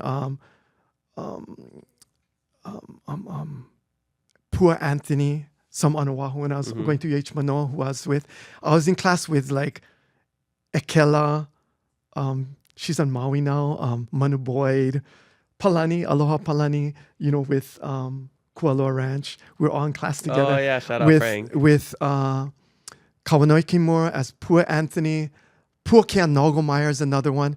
All the Auntie Pua Kanahele, I had classes with her. And this again, sorry, not quite out of the 70s. I'm gonna have to dip into the 70s a little bit. But my first Hawaiian language class, not language, but my first Hawaiian class at the University of Hawaii at Hilo. Guess who was my kumu? Do you know? Larry. Apila? You know? You remember? Auntie Edith Kanaka Ole. Oh, Talk wow. about dating myself. That's crazy. I'm blessed to have my first kumu was Auntie Edith Kanaka Ole. Wow. Wait, so how did you end up in? So you got interested, you talked to Auntie Leafy, and then you ended up going to Hilo for college. Well, actually, with Auntie Leafy, again, she just told me I consider her a spiritual as well as a Hawaiian mother to me. And she would refer to me as her Kiki Ho'okama, her adopted child. Because I started really growing in the Lord and in the Olelo at the same time. So like I said, I would listen to her story. She'd tell me about the Akualele. I think one time I called it the wrong thing. Hokulele. It's not Hokulele, a shooting star, was Akualele. The fireballs with part of Anana sorcery. She'd tell me all these things and about being raised there and the things that she learned. And all her stories, I would just mesmerize. And that's how we grew closer. And like I said, the kids would oftentimes be gone and then we'd be sitting there on her front lawn and hearing her stories. And that's how I got interested in more of the Olelo. I ended up going to their church, the Kahale Ho'ano o Keakua in Kalihi Valley. Uncle Charlie was the kahu at that time. And her mama and Papa, Johansson, she's half Hawaiian, half Norwegian. Her dad was, I guess, they met during the wartime and ended up having a family. And so that's why Auntie Leafy, she, I think, a lot of reason for her aloha too is for, even like Merika Venapukui, I think they experience some of the, sometimes for one side, you're not dark enough and Hawaiian enough. And for one side, the other side, you're not white enough, so you kind of, this side, that side, you have your issues. And I think for her and for people like her and probably a lot of your listeners, they're like that. For one side, they're not white enough or whatever, Japanese enough. Another side, they're not Tongan enough or Samoan enough or whatever. And so I think that affected her because a lot of those people who go through that and overcome. And listening to Konishiki, one thing that he mentioned is about perseverance. And a lot of your guests have brought that up is about persevering. And to the one who had that know about persevering is important. But I think that they're persevering. It not only creates their inner strength, but I think it creates also a humility and a deep aloha. Because Auntie Leafy could have said, bruh, look at the time. like how you've been doing to me. Nah. But instead, she never, I only now looking back after she passed in April 8th of 2 years ago now, coming along to 2 years. But I think about it now and I reflect back. She never said, oh, kind of late, brother. She never did Go that. home. She always, now that I can appreciate it more. So, stop rushing me. Yeah, Nah. We're not in a rush, but I'm just we got places to be. But anyway, and what I mean by that is we got to rip some packs at the end of the podcast. Yes. But I was going to go on to Halehoano Keakua. Her mama and papa were the sister church. The main church is on Oʻahu, and they have churches on the different islands, except for Kauai. And on Molokai, they had Halawa Valley, and I think Kealiʻiʻonaliʻi and Mekahaku and Nahaku and that Kalamuʻula. Maui, they had Waiʻehu with the Mayos, our ʻohana Mayos, and Silva's over there. Auntie Nani Safri and some other kahus over there, And then they had Uncle Elmer Wilson in Halawa Valley, the Ayaos in Molokai. And then on our island, we had Auntie Leafy and her parents established that church, I think in the 50s or 60s, I'm not sure. And then we also had Kukui Ha'ele. That's how they said it. People say Kukui Ha'ele, but they said Kukui Ha'ele. So they had a church in Kukui Ha'ele with Uncle Roy Toko guys, the Kanikoas. So great memories. And there was a special time. I ended up going to her church. I was in Opio then. I was a young person. And I would go on these conferences and Opio retreats, got some unique experiences that I always remember. Among my favorite memories at that time, going to that church, which furthered my Aloha and Ike Hawai'i with the Olelo, with the Kupuna, Auntie Hannah Machado, her mom, the mom of Colette Machado from Molokai, and she was the OHA trustee and stuff. Her mom Hannah was in part of our ʻohana, our halepule, and learning from them. But some of the unique experiences, catching prawns in Waipio Valley with the Kanikoas. I forget the first name. There's a lot of families there. Molokai, my favorite memory is they had poke veke, but they cut the fish long ways like that. And they had it with inomona and chili pepper nioi. I always remember that. That was the best poke. And then, having cold water to shower and everything. Good, unique experiences that I always remember. And speaking with the kupuna, because of that experience, I ended up going to, I moved back to Honolulu. I was trying to walk on. And then going to Kahalehoano Keakua. We were raised Catholic with my mom, guys. And it's a foundation, but, for somebody who never went church to go to a Pentecostal church or to go from Catholic to Pentecostal, it's kind of like that. To go from a Catholic church to a Kalawina, they call it Kalawina, Nahalepule Kalawina, Calvinist or Christian churches. So it was a step for me spiritually as well as in the Olelo. And it didn't work out with me walking on. Like I said, I tore my muscle over here. But Brian Amadova and Miano went on to do awesome. I was at the games, wonderful. It was a good time in UH football too. And then I moved back to Hilo. And when I moved back, because I was with the church and in my involvement, I ended up, that time the kahu was Papa Joy Kauhi.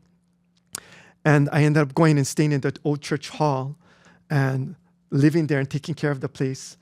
And in that little halepule, and it's next door to Auntie Irene Midell. Some of you guys may know her from the Mary Monarch. We're coming to the Mary Monarch time. She has a big flower in her hair usually. I hope she'll be there this time. Nui ku aloha ya Anake Irene. And I learned a lot from her. I'd be vala'auing with her. Another word that I remembered and a memory, special memory from Auntie Irene. And, I also, certain things, even with Pidgin English, there's certain things unique to certain areas.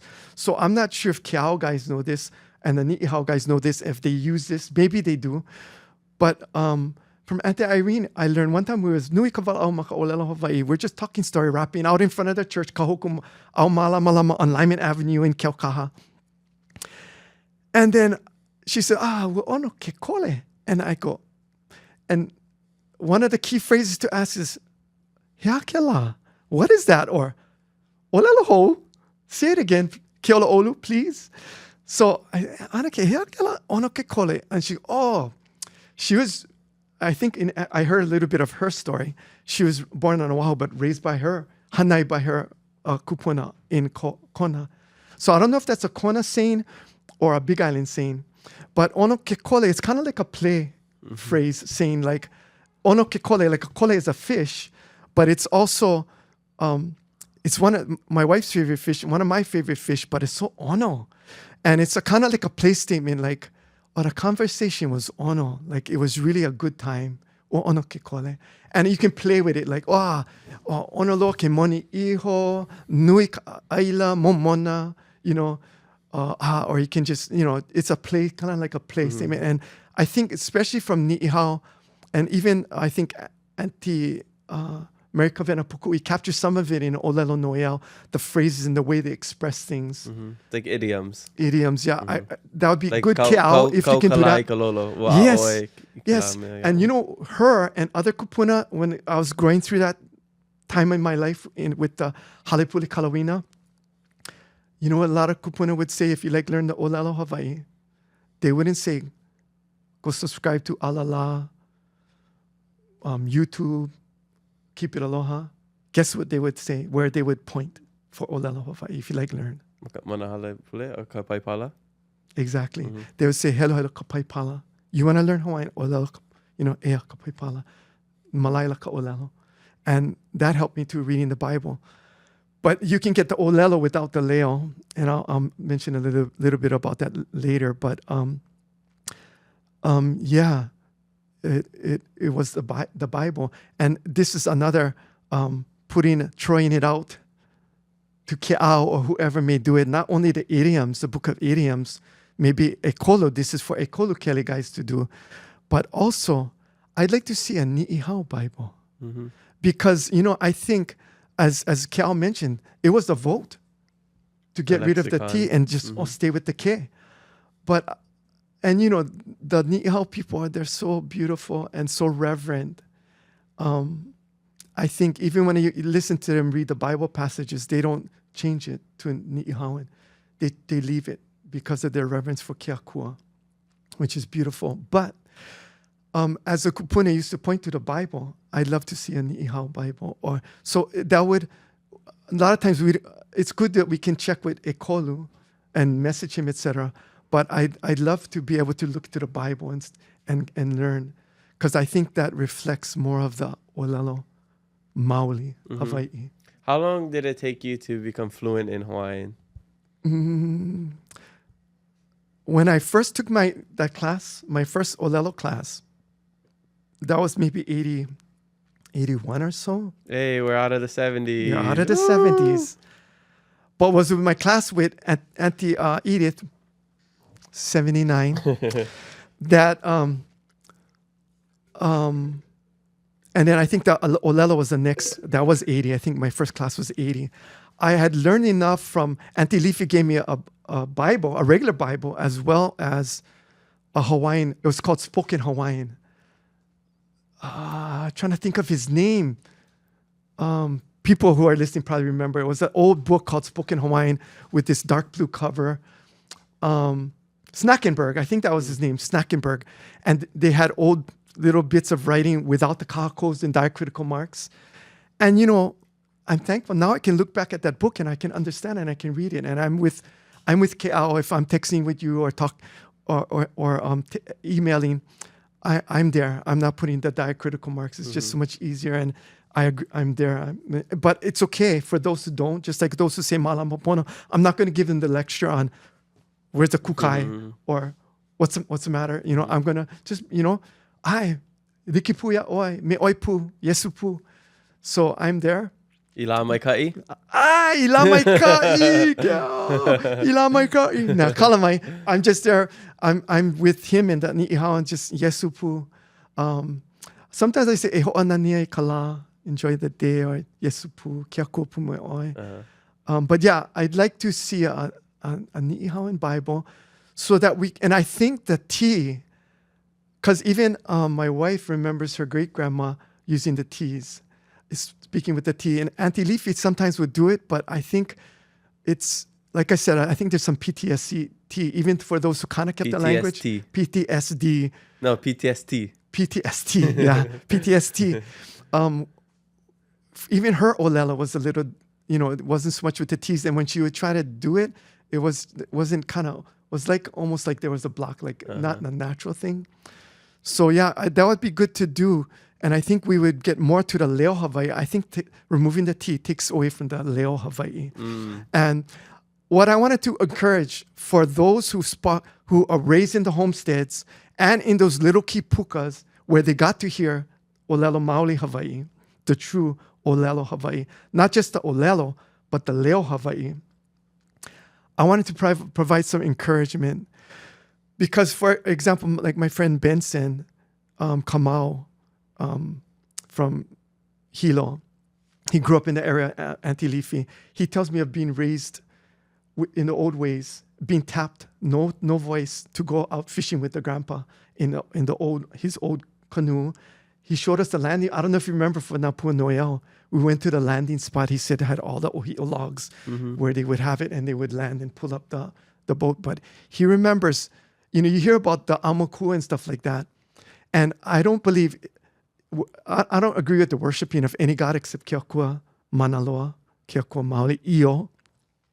But I do believe in a connection with a spiritual connection and a physical connection with na mea o ka aina, na mea o ke kai o ka moana, because I remember him telling the story is right between the amas, the iakos, they would have their little eke for their mano. And when they would go out, they'd go to that spot, they'd go to that place, and the mano would come up and get it. And, we know now, too, that through even science, just like a lot of science confirms the Bible, a lot of science confirms the mo'olelo o Keakua and the mo'olelo Hawaii. It confirms that there's certain sharks and different things that they frequent the area, even if they travel. And even with makahiki, with that being a most likely time that you can get bitten or eaten by one shark. All these certain things, there's ike, the olelo, there's ike, there's knowledge there. So, but anyway, yeah, I think going back to that, Benson and some people who maybe use a lot of olelo Hawaii, they use just the words, but they speak mostly pidgin.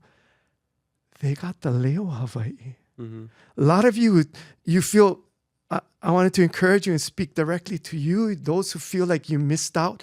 Although you may have missed out on the Olelo Hawaii, and some people may have that, and we're trying to get it, we want what you have. We have that leo, that way, an intonation, the way you talk pidgin, just the way you interact, your mannerisms. You have that we need, that a lot of the people who Olelo don't have. And then those, again, so while you want that Olelo, and you should, and I encourage you to apply some of these website and resources and ways. Like I said, add on, use it, add on, use it, keep on. You got that way of talking that I cannot replicate. I can try, I'm going to try. But yeah, I wanted to encourage you, all those people who may have that, even the kupuna who may, I don't know if there's any kupuna. Of course, I'm a kupuna, but older kupuna who may be listening to it and thinking they feel so bad. Because I know there are kupuna, a lot of them who really felt bad. That even the Whittington side, Tutu Whittington Ma, their Sylvia Whittington, her mama was one of those serious mental blocks, couldn't Olelo. Wow. Yeah, and that the Hanakahi side. Yeah. So just answering Cactus Hawaiian's question. So was speaking Olelo a struggle, and how do you turn struggle into a strength? It was a struggle, and my recent interactions with the Ni'ihau people, it brings back memories because that anxiety and that uncomfortableness that I used to have as an early speaker, I experienced that when talking with Silas and Ke'au and But, at the same time, I noticed when I would speak with kupuna, I speak more like kupuna. The longer I speak with them, interact with them, it just happens. Yeah, it just switching. happens. It Like, happens yeah, naturally. like Ekolo mentioned, he's not trying to say one way is right or wrong, but he said, "E no kamea I a'o ia mai a'u e o mautupuna." That's how he was taught by his kupuna. Being around it makes a big difference. And unfortunately, we don't have that. Yeah. We're through social media, through these podcasts and are with more people speaking, and hopefully with more of the people who are frustrated, who were in that group that were pressured not to speak and are frustrated and trying to learn now. Hopefully with more of them speaking now, they will bring out the leo, more of that leo and way of speaking, so that we'll have not only the olelo, but the leo Hawaii will be strong. And I think that's where we're going, and I think that's where Ke'ao and Ka'alala are heading. Yeah. And again, much mahalo to Kawanoi guys for reestablishing and strengthening the olelo, because like I said, that's way better. We're in way better condition in place now than tiny bubbles, uali'i. Okay, so, but now if we can head there, and one day that environment where we're talking and spending time, and where people who know the olelo, Pastor Wayne used to say this about the Word of God and about spirituality, oftentimes more is caught than taught. I'm hoping and praying, and I envision a time where the olelo, like Ekolu, it wasn't taught to him, he caught it because of that environment. And so, I just hope and pray, and I'm encouraged by your podcast, by Ku'umau Keiki. When I think about it individually, it's like with the world, there's so much things. That's why he's Akua, and we need to give it to him and trust him, because I get overwhelmed when I think even Olelo Hawaii. I think I get overwhelmed thinking, even just for me individually as a speaker, I'm fluent in a type of Olelo, but I want to get to that part where the Leo and the Olelo. That's just the next level as a Yes. fluent speaker. Yes. Because you can always add more to your repertoire. So why did you decide to teach us kids Olelo Hawaii? I mean, just for some context, my dad has only spoken Hawaiian to me and my siblings from when we were a baby. All our old kid videos, it's all just speaking Hawaiian. Mataupu. Mataupu. At our soccer games, he's the only parent. Football games, cheering in Hawaiian, yelling in Hawaiian. Leo, oi, makala. Hey, kupau. All our text messages are in Hawaiian. Like I said, this is our first time in my 32 years of life that we talk to each other in English like this. The only time we talk English to each other is if we're around people and we want to include them and not exclude them. Because, sometimes you're talking a different language around people. You don't want to make it like you're talking about them or something. So we're just conscious about that. But why you're not Hawaiian by blood, right? And that's something that I didn't know growing up. I always thought I was Hawaiian from my dad, because he speaks Hawaiian to us, and my mom's on the fairer side. So I was like, okay, well, my mom, I probably don't get Hawaiian from my mom. That's my Korean side, but my Japanese and Portuguese side is from my dad. My Hawaiian Korean side is from my mom. Going back to our family in Ka'u and Moloka'i. But I was one of those things where I was just like, wow, I blew my mind. It wasn't until I was much older that I realized that I didn't get my Hawaiian from my dad. So there's a lot of people that listen to this. They're not Hawaiian, or maybe they are Hawaiian and they don't speak, and there's an insecurity about it.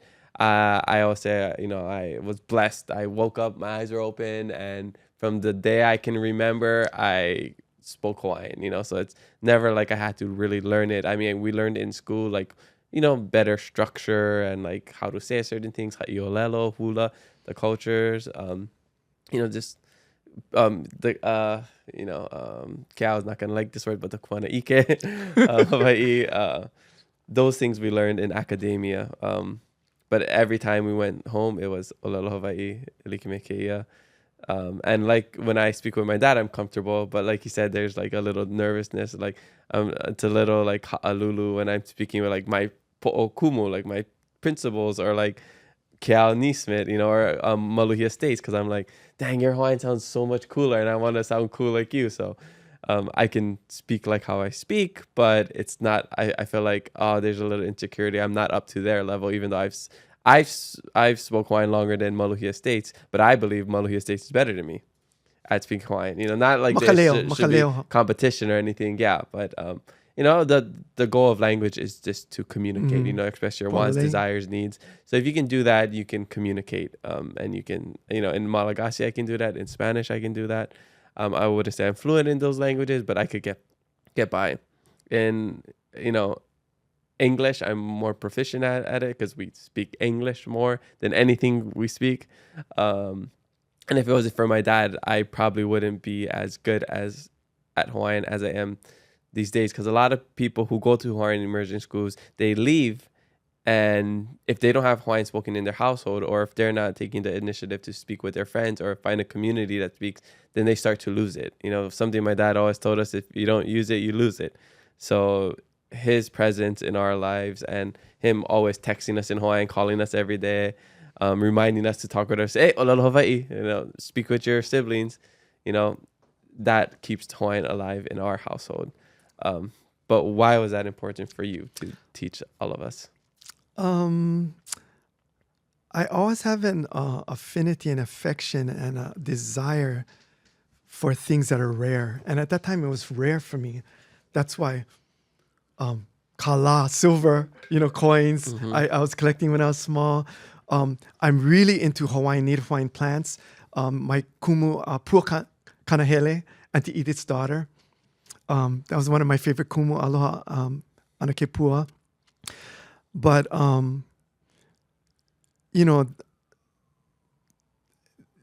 the olelo was something obscure. And that's why even with Mea Hawai'i, it's just Mea Hawai'i. I'm in Hawaii. I'm born and raised in Hawaii, but where's the olelo besides the songs and stuff? Where's the native plants? I always point people up the hill to saddle, turn off the car and listen. That's the real Hawaii. Those are the real Manu Hawaii.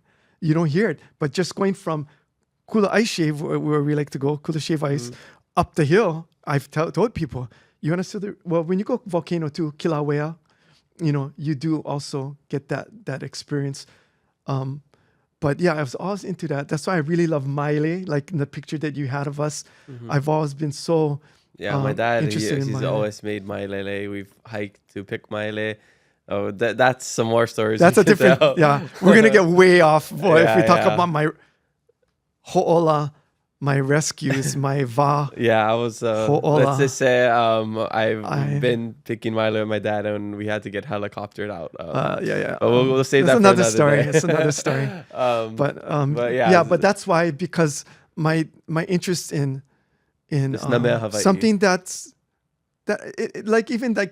we talked about the word huna, it's hidden, and kahuna, something that's not mainstream or not in front of us, but you kind of question and wonder, and it draws your interest. So the different kahuna and their areas, their interest and their ability, and like a kahuna kalaiva'a to make the canoe, and you look at something like the mats, wow, but who's making the mats? Just that, I think, inquisitiveness and the desire for the mea huna, even spirituality, to know what is you sense is there. You have an idea of there, but you want to know the truth. What is it all about? And wanting to provide that for my ʻohana and friends, that they don't have to. It can be caught, not just taught. It can be caught. And again, like I was saying earlier, I hope it's overwhelming to think how I can do it. I have a little more sense of relief, not only by trusting in Keakua, but looking at the Ke'aus and the Alalas and the Ekolu Kellys and Keep It Aloha podcasts and what they've done and how much you said, this is 5 years. Hard to believe it's 5 years, but in 5 years, look at where we've come to. It gives me hope that the Hawaiian language will one day not only be taught, it'll be caught. Yeah, nani. So how did you feel about me leaving the Hawaiian immersion program? Because, you know, all my siblings went to Hawaiian immersion school from Punanaleo, Kaumekaka'eo, Navihokaleni Well, Except for Kavihilani. except for, our stepsister, Kavihilani. because she came in later in her life. So she didn't go to Punanaleo. But Micah graduated from Navahi. He did the whole thing. I left. Leali'i, or my younger sister. She went to Hilo High. So how did you feel about us leaving? I mean, I went to your alma mater, to Kaiser, Kanoi. because you wanted... And Kanoi. No, Kanoe, she left as well. And then Ku, my half siblings, not related to my dad, but they still see him as an uncle. Ku ended up going to Navahi and graduating. So oldest, Kahiapo and Kamuli Loa, the oldest and then the youngest, they both graduated from Navahi. But I ended up going to Kaiser, and that was just really random because I was training on Oʻahu just in the off season, and then you hooked me up with the Kaiser team just to stay in shape, and they ended up saying like, yeah, I should stay there, and I ended up staying on Oʻahu, and that's how I'm here. That, I guess, that made it a little easier for you because it's like, I get a son that graduates from where I graduated from. Well, actually... But what was it like leaving the Hawaiian immersion program like? Well, I think a lot of it was your your desire to excel in sports. And oftentimes that happens a lot nowadays. So, and it's not that simple. You know, Auntie Sharon became your guardian. We had to do the guardianship papers and stuff. But I think it was a desire to excel in sports. That was the main driving force. And plus, I kind of justified it by being that if you're going to... And also the resources there. And our connection at that time, I think the Lees were coaching still Miyano. They were still heavily involved in the program, or still coaching. Cowley. Mark was the vice principal.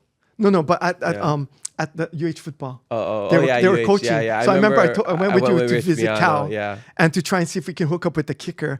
Yeah. And so I was thinking it would be a transition to higher level challenges. Yeah. Shout out to Scott Enos. He took this random kid in, and he let me practice with him after, you know, my practices. I would catch the bus to UH during the summers of my junior year going to my senior year. Then I'd go train with him, and then I'd play receiver and kicker at Kaiser, and so Mauna Lua High School. At Mauna Lua High School. So so I Kamea nui ua ike wau ua paamakana au ka olelo ale liloana. I knew that because it was stuck, you know, it's there in your na'au. And even I get a lot of my work at ALU LIKE. I do get a lot of either past Navahi or immersion school or Kaumeke, and those who left early and those who maybe are still in or graduated. But even those who, I think, like you said, when you don't appreciate it until you're older, and I see that mina, that little bit concern and going around regret. It oftentimes can be looked as regret, but not quite. But it's a kind of a reflection. The mina that there was something there valuable that they had that they kind of lost. So there's some who left earlier that if they're comfortable, I do olelo, and there are times, many times, working with the Navahi or Kaumeke and those who olelo, or past ones, even from Oʻahu, Anuenue, we olelo, we vala'au, and I know they're a little bit like ha'alulu and a little bit mina maybe, and they're wanting to do it again. But there's, again, how do you overcome it? You just gotta Aika olelo. Hoe amau. There's that beautiful song. I love that song. Hoe amau se la hoe amau pi imai nanalu. Hoe amau. I don't know other verses, but that's the main part. You just gotta hoe amau. It's basically the Hawaiian version of Dory's. Just keep swimming. Just keep swimming. Yep. Just keep paddling. Just keep paddling. Keep when the waves come, just keep paddling. Yeah. But I was confident that it was pa'amakana'au. Plus, the reason for the olelo wasn't only to ho'ikaika. It was to ho'ikaika and to ho'ola ka olelo. But it was always, I wanted to have something special with our kids that would always connect us. And so it was a way of always, I knew that no matter where you went and wherever you go, we'd always have that connection. Yeah. Yeah. And whether even if it was Japanese or another language, we'd always have the connection. I encourage people, if you're Micronesian, whatever, don't let the same thing that happened to the Hawaiians and a lot of the Filipinos and other Portuguese. And my grandpa used to speak Portuguese with his Tutu Dias, Joe Souza, Madeline Souza. The old timers remember our Uncle Joe from the old Moses store, Auntie Madeline. She was a teacher. And Auntie Irene remembers my grandma Madeline as a teacher at Kilkaha School.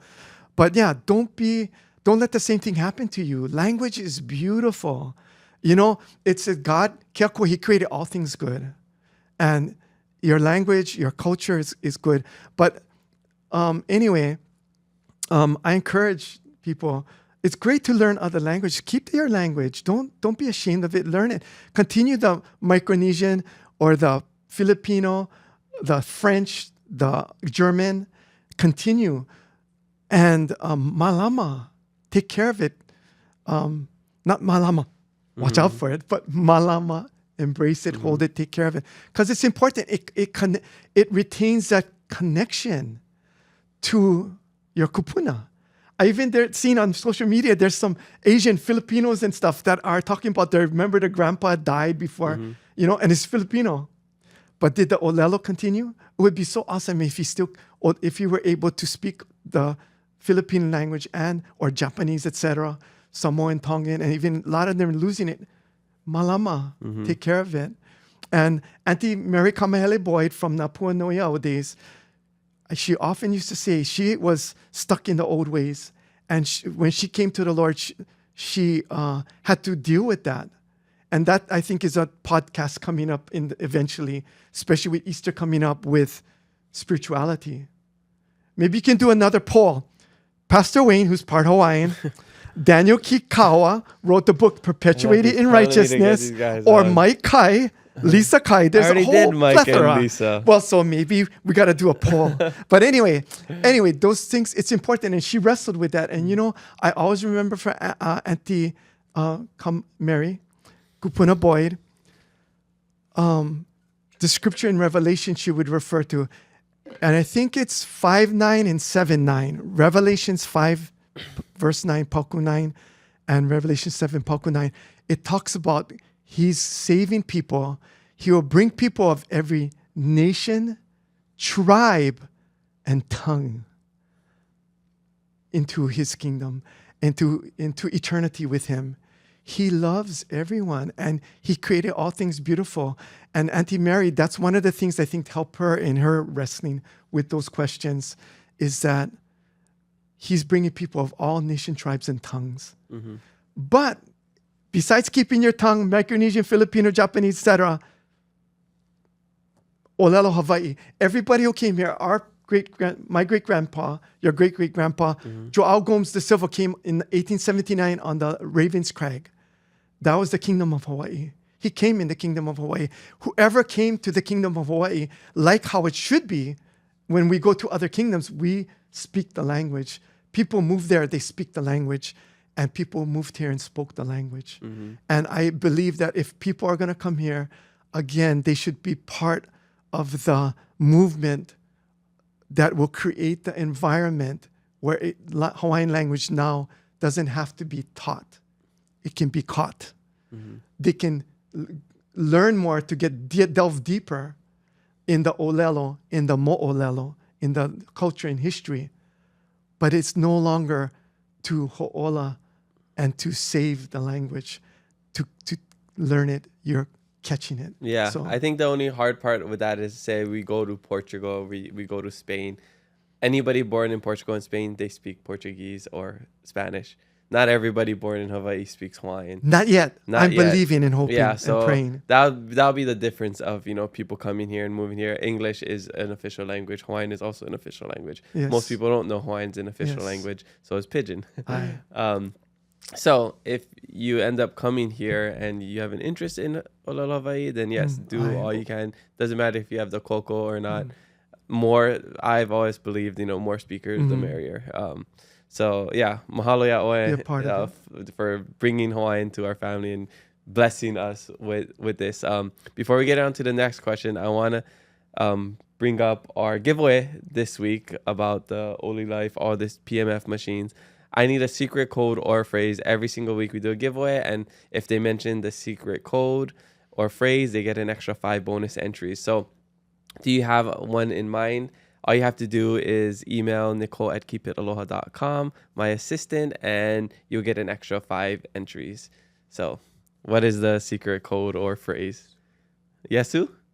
Okay, that's he's pointing. He's nodding to this little Jesus figure we have over here. If you're not watching, but he says Yesu. So Yesu, IESU. That's how you spell it. Yesu. If you email Yesu to nicole@keepitaloha.com, then you get an extra 5 bonus entries to win all this, or one of these PMF devices that have been life-changing for me. I got it for my dad and my stepmom. I got it for my mom and stepdad. I got it for my physical therapy place, the Forge. I got it for F45, the place I work at. I believe in this so much. It's been helping my recovery. This PEMF machine right over here, it's been life-changing. It's been helping my knee fuse together. So the winner will get a choice between this machine, where it sends low frequency signals throughout your body, helps with cell regeneration, bone growth, all the good stuff, or this brand new shaken massager on my dad's camera.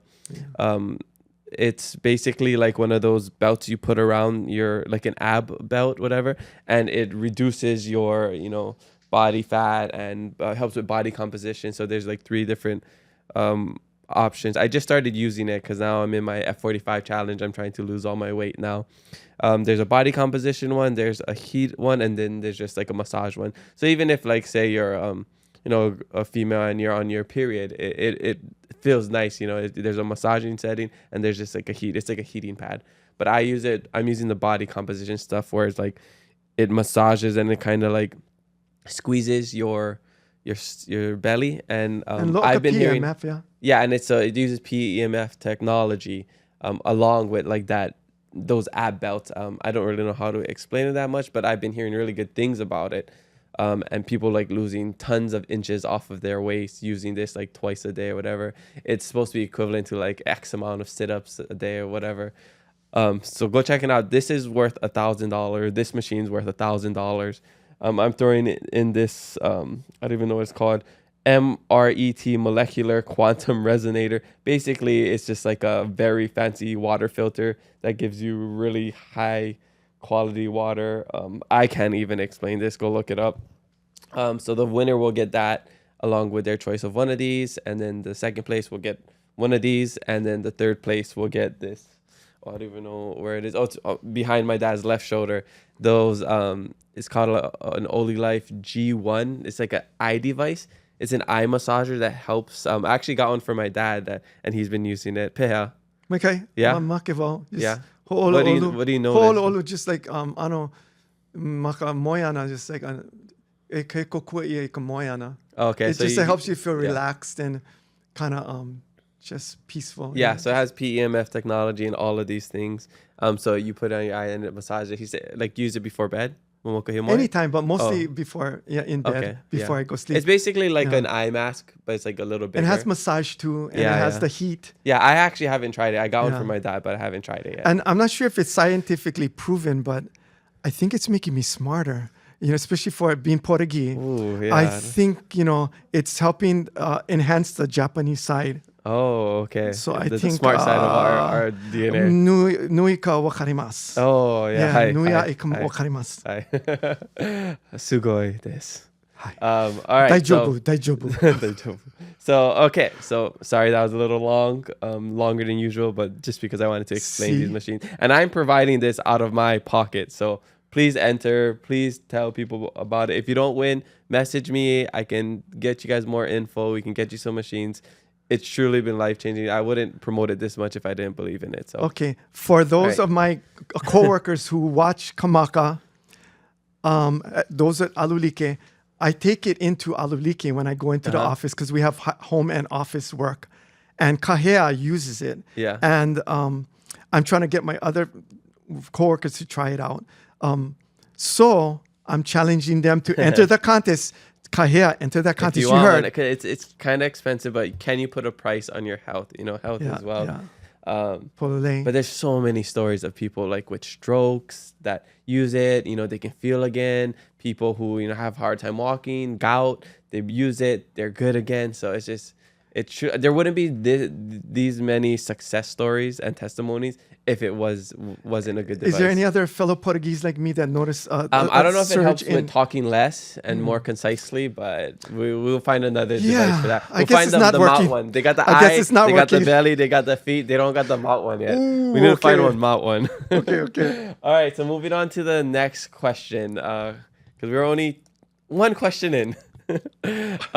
This one comes from Darian.Honani. This person says, not a question, but just wanted to say, ALU LIKE, Uncle Mike. Oh, sorry. Aloha, Darian. Wanted to say, best ALU LIKE uncle I've ever had. Mahalo nui ana kala Mike. Hey, aloha no, Darian. Yeah. Kua, how olivoi kokue poe how mana liki pu me oi. I'm happy to help those like you. Yeah. And just quickly, Mekaviki Viki. Aye. Just tell people like what ALU LIKE is and what Okay. it does. You can go to the website if you want to Okay. learn more, alulike.org. It's a Native Hawaiian nonprofit whose mission is to kokua Hawaiian natives in their ʻohana. We're grant funded. The majority is federal. Our specific program, because there's different programs. ALU LIKE is not a program, but an agency with different programs. Ours is employment and training. We're funded by the Department of Labor, U.S. federal funds, through the Division of Indian and Native American programs that include the Hawaiians. So that funding goes throughout the nation to tribal organizations, other community organizations, and the broader WIOA, Workforce Investment and Opportunities Act. I forget. I don't know if I got it right. WIOA. It goes throughout the whole nation, including the whole state, and counties, county governments, state governments, and ALU LIKE. We're the Native American grantee of the Department of Labor in Hawaii. So we help pay for things like if you go to community college, you're Native Hawaiian, Native American Indian, or Native Alaskan. Although we're not a Native American or Native Alaskan agency, we do include them because of our grant. We can help, for example, we help 1,000 per semester for 2 years at the community college. Yeah, I got an ALU LIKE scholarship when I was at UH. Yeah. Although it's job training funds, not education, fortunately, our administration allows us to help with the last 2 years of a higher level degree. So we do even help those with bachelors like Darian, or even masters. I think hers might have been masters. And we do summer jobs, almost like a temp agency. And whereas, like Altruis and stuff, where they hire them, they're paid by Altruis, they work different places, but rather than leased, it's free because of our funding. We set up temporary work programs. We're generational. Which reviews Hawaii versus we hired we had Right. ALU LIKE hires. Right. In fact, Kanoe, I think, was with Hawaii Verse. I don't know. But and that was through ALU Yeah, LIKE through ALU program. LIKE. But so we actually have people that work through different places through us. A lot of times they think, oh, you can get me into the county. It's actually ALU LIKE is hiring you as temporary at minimum wage. But even my wife remembers she worked, I think, at the hospital through ALU LIKE. She's the alumni, ALU LIKE alumni. And Auntie Deborah guys, I think they were alumni of ALU LIKE. There's a lot of alumni. We're generational. I think we're like probably on our fourth generation, where those, when I first went into ALU LIKE in 1989, 1990, their grandparents are, their grandkids are, their grandparents are telling the grandkids to come in. Well, it's so cool. You get to see people grow up and then the next generation. And you guys are doing some good stuff. So shout out to Auntie Carla over there. Yes, Auntie Carla. And then the Oʻahu people over here. I've worked with Mervina, them. our big boss. So CEO. if you have a business, ALU LIKE is also a really good opportunity for you to hire people without you spending out of pocket. Yeah, it's a good way. It's a win-win, but it, like everything else, there's something you got to invest. As a worker, you cannot just look at it as a free job. You got to invest, learn some work ethics, learn some skills. As an employer, you cannot just say free labor. It does take a lot, especially for some keiki, OPO. There's the gems that they just do awesome and exceed expectation, and those that you feel like they need a kick in their elemu. But it does take effort on their part to manage and to supervise. But and I met Tuti Tuti was with ALU LIKE. Tuti When Kana. I was working with ALU LIKE in Honolulu for a few years, Tuti Kanahele, that's how I first knew her. So, aloha Tuti, I seen you with Ka'alala, with Maluhia, and I just knew Ike Aloha, Huki Aloha ya Oi. And that was my first introduction to Kapo'i Nihau, I think was through Tuti and the late Mona Shintani, who was with Navahi for a time, and also I think through the Ahupuna Leo, there were some other Ni'ihau people I got to meet over the years, like even starts with I forget. People gonna all shouting out her name. They know her, Lolena, Auntie Lolena. Yeah. Okay. So I don't know her really well, but I got exposed to that. So yeah. Anyway, ALU LIKE, my ka'iloa ALU LIKE, and a lot of good memories with people over the years. Oh, Through ALU LIKE. One of my best people, alaka'is at ALU LIKE that I appreciate is Haunani Apoliana, who we honored last year at our 50th anniversary. Okay. All right. So next question comes from my good friend Diogo Lira. This person says, how was the early church days in Hilo, like with Pastor Wayne? We mentioned Pastor Wayne. Yeah. You the man, uncle. Well, actually... Yeah, so Diogo remembers Pastor Wayne too, because he goes to... We always joke. I think we had a joke about like making Pastor Wayne Proud during fantasy season. Like we had to be good, so... Or like, I think like sending prayers to Pastor Wayne so he could bless our fantasy teams. Or there's some sort of inside joke that we had about that. That's a good question. The early days with, actually, how it started, Pastor Wayne was in the Boys and Girls Club, was a small place, like a community center. And later on, they had their office across the street. Your mama, Mom Kia Kealani, she was actually working the office with Pastor Wayne. For a few years.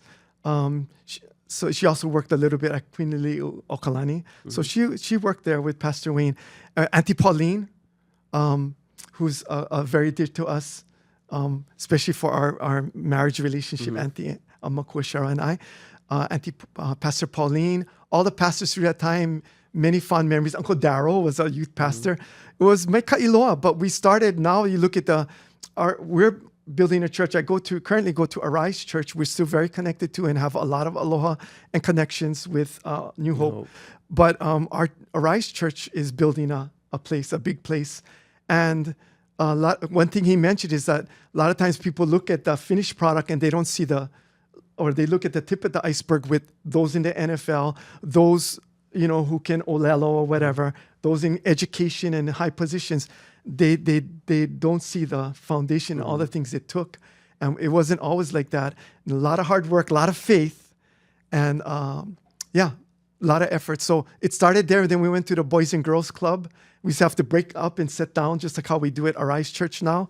And then eventually they built their place up there. And I think I had an ALU LIKE worker that was working for the construction company that helped construct the New Hope. Yeah, so a lot of connections there, and it was exciting. I met a lot of different kupuna and people over the years. In fact, one thing, a little digress about the kupuna of both New Hope, who are now kupuna and older people there, but even through ALU LIKE, over the years, I remember so many kupuna, and like I said, Auntie Leafy recently passed away, and it's so sad. A lot of the kupuna, Uncle Isaiah Kealoha, Nui Kealoha Yaya, they're departing. But although that's sad, like I said, I have hope. And I think that's one thing that never changed with New Hope in the beginning and Arise and now. The hope that we have, not only for Kalani and Ko Kako Ola Mauloa, our eternal life, but also for Hawaii. It brings me much hope, even though it's so sad that the kupuna are going. I think one of the few kupuna left that I know, that I can think of offhand of that generation, is Auntie Irene, and she's like 96. Anakala Isaiah passed away a number of years ago, and we were close to him. And Auntie Leafy just passed. And then a year later, Uncle Louis just passed last year. So kind of mina, but, kaumaha, but with much hope with what I see now. And same with New Hope and where we were at then and now, to see how it's grown from that little community center with Pastor Wayne to mom working in the office and stuff like that. Pastor Aaron Kamel? Pastor Aaron. Alex. Pastor Alex Aaron Pacheco, the Kikeki. fisherman. Aaron Kikeki or Wayne. Yes, Aaron Oʻahu. Kekeki or Wayne. But there's also Alex Pacheco, Pacheco. who was a literal fisherman, became a fisherman, and is back to fishing in his retirement.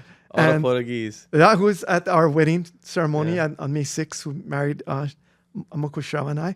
So yeah, it's sad to see the older ones moving on to other things, but it's hopeful to see the new ones that are coming up, like Pastor. How come my name's blank right now? But that's what happens when you talk there's for 2 Ben, hours. There's Ben and Pastor Sheldon Laksina and Pastor the one that was the radio station one, Pastor. Anyway, there's it's hopeful looking at what we have coming up with Pastor Sheldon there and Ben and his staff there and Auntie Pauline still there. Okay, Makai. All right, next question comes from ha'ahel.vaivai, and this one is actually from Micah, using her profile. Okay, sorry, It says, I cannot disclose that Kamaka's adopted. I know he wants me to say that. What that? That's a family thing that we agreed that you weren't going to talk about that on that episode. Oh. Nah, funny, buddy. Just joking, just playing. Okay. So my brother Micah, off of his wife's Instagram account, because he doesn't have Instagram, he said, "What son helped you more growing up? Yard work, etc." I think actually it was Leali Ardan. Oh, yeah, there we go. Lei, that's it was Michael Lenny. Michael Lenny's been an awesome big brother. And I say awesome this because he always brings up the fact that, I did more yard work. I was helping dad make mile, cleaning yard. Because my dad used to do yards as a side job at like other people's. And we'd help him once in a while, like mowing the lawn or whatever, picking mile, making mile. And I tell Micah, I couldn't be there all the time to help because I was involved with all the sports teams. I was on all the all-star teams because you have the regular season, and then after that's done, you have the all-star season. So I was always, had a game, had a practice or something. So sorry, I was too good at sports that I couldn't help dad. And had to have the right clothes and grooming. Yeah, exactly. So they had to work so my dad could get side monies to pay for my soccer shoes, my travels, all of that. Oh, no, you are the one. Yeah, Thank you. Mahalo nui a ʻoe. Mahalo ya oko. I always appreciate my family for, always being there for me. Like all my siblings, they, we didn't have much, but they always were able to get me what I needed. And all the aunties and uncles, my coaches, that friends that would give me rides to practice because I had 5 siblings and my parents couldn't pick me up. And then my dad actually ended up moving to Oʻahu for a little bit after him and my mom divorced. So it was just, I just had my mom and my stepdad, and they had like a bunch of other kids. So, I would catch rides with Auntie Dai, shout out to Auntie Dai, and my different teammates and whatever. So they would help me do all those things. So I was just busy. Sorry. Yeah. You have a hiapo Maika Iloa. Oh, yeah. Shout out Micah. And before you had Kala, he had the Kala. Yeah. Asajos, and thank you, Asajos. He's the One Piece guy now. And I was just joking with my parents now because there's a poll on social media. It was like a meme or a post that's saying like the top investments over the last couple of years. The top was One Piece, like the cards. No, it was silver. Silver was the top? I think silver was the top. I think it was One silver. Piece. I think it was silver. And it might have been. I think One Piece was number 2. Whatever the top 3 was One Piece, silver, and Charizard or Pokemon cards. And my dad and stepmom, they're really into silver. My brother's into One Piece. I'm really into Pokemon cards. So we're all in the top 3 investments right now. So yeah, pretty good. Yeah, shout out to And We Know, who introduced me to Kirk Elliott, who I follow on his podcast. And that's how I got into silver. And I'm trying to get them to get into silver too. Yeah, get into ALU LIKE. That's the next one. ALU LIKE is good too. You can actually make money by selling these and guys. You can get smarter. Yeah, and you can get smarter. We don't know yet. It's not scientifically proven. But you let us know. Okay. So next question comes from Jodeci888. This person says, favorite surf spot? Favorite surf spot? Actually, my favorite kahakai was, I don't even know because how we were raised. I used to always go Sherwoods and and Belo. So it's Waimanalo. That was my favorite beach. And I wouldn't surf much, but I would try to surf and bodyboard and body surf there. And a lot of times it was flat. And anyway, it's a special place for me to go and reflect. And I also used to train. We used to run for football. Me, I don't know if it was Les and Derek and Richard Dioric guys. We used to go, Henry Kreutz used to take us under his wing, and we used to go running in the sand. We'd go run. So I used to often go run and train over there. I wasn't so much a surfer. My brother Jack and my nephew Keone, they're the Rippers, and Keone's sons, my great nephews, they're the Rippers. Yeah. So for me, my favorite beach is that. The Lanis. But Waikiki is awesome. And if I were into surfing, I would like to go more out there. I'm thankful my sons are picking it up because, like I said, I'm half Japanese. I'm half Sonoda, but they're all surfers and they won contests too. I think even my brother Roland and Harry and Lanson and Jack, they all won contests, but I was on the land. I think I can lift. I can lift weights. I can lift more than them, but I cannot. I cannot outdo them on the surf. No way. They're hulo. Yeah. See, that's why credit to them. I've always been a land person because we only did land sports mostly. Yeah. And we didn't really surf. I never surfed at all in Hilo growing up. My first time surfing was on Oʻahu when I was already like 21 years old, and I'm still trying to get back into it post surgery. So we'll see if I can get the itch again. All right, next question comes from rad_fn_shad. This person says, how many times you told him to cook the rice before you get home and he never? That one, cooking really isn't my thing. I'm more so into cleaning. So if I was a cooker, it would probably be often. So maybe his mom and Makua Cheryl and Makua Kaloa, maybe they would be. But my thing is not the rice. It's the olelo. Oh, no, it's Ika protein. I eat protein. I eat protein. Ika protein. That's the two things my dad would always tell us is olelo Hawaii and Ika protein. Ika polokina. Ika protein. Yeah. That's why their favorite dish was my chili, my ahi chili. I don't remember my dad cooking. But he makes kulolo. He always makes kulolo. They didn't like the ahi chili. All these other things. But yeah, my dad, because he moved to Oʻahu when we were kind of like elementary, middle school before, and then he moved back to Hilo after. So we never really cooked. I think whenever we would stay with our dad, like on the weekend, I think maybe we just eat out or something. Yeah, or I'd make something, but something small. But more, it's my thing is the olelo rather than the cooking. That's my I don't not my either, arena. So, yeah. I'm more of a cleaner. I'm a dishes person. So I'm more of a dishes you person. You cook, I clean. Yeah. Now, if it was for asking about dishes, that's a different story. It's just like Micah out in the yard with me. Okay, but why does Micah suck at washing dishes? Because he likes to cook and he's a good cook. But every time he comes to our house, you still got like chunks of stuff on top of That's because dishes. of the protein. That's why he kept that part. See, that's the protein part. But anyway, my thing is more the olelo. So oftentimes, if you probably regarding the rice, if that was my arena, would be like the olelo. I would often say olelo Hawaii, olelo Hawaii. My all-time Hawaiian phrase for the numerous amount of times is olelo Hawaii. I would tell them, even in class, olelo Hawaii. They talking to the kumu. We're at different events. They talk to the kumu in Hawaiian. They look to their classmate and they talk in Hawaiian. Oh man. That's how it is in most schools. It's hard not to, but they kind of digressed a little bit going to Punana Leo because they already olelo, so they kind of were the ones getting influenced by the Pelikania. Yeah. But anyway, good question. Thank you. Mahalo nui.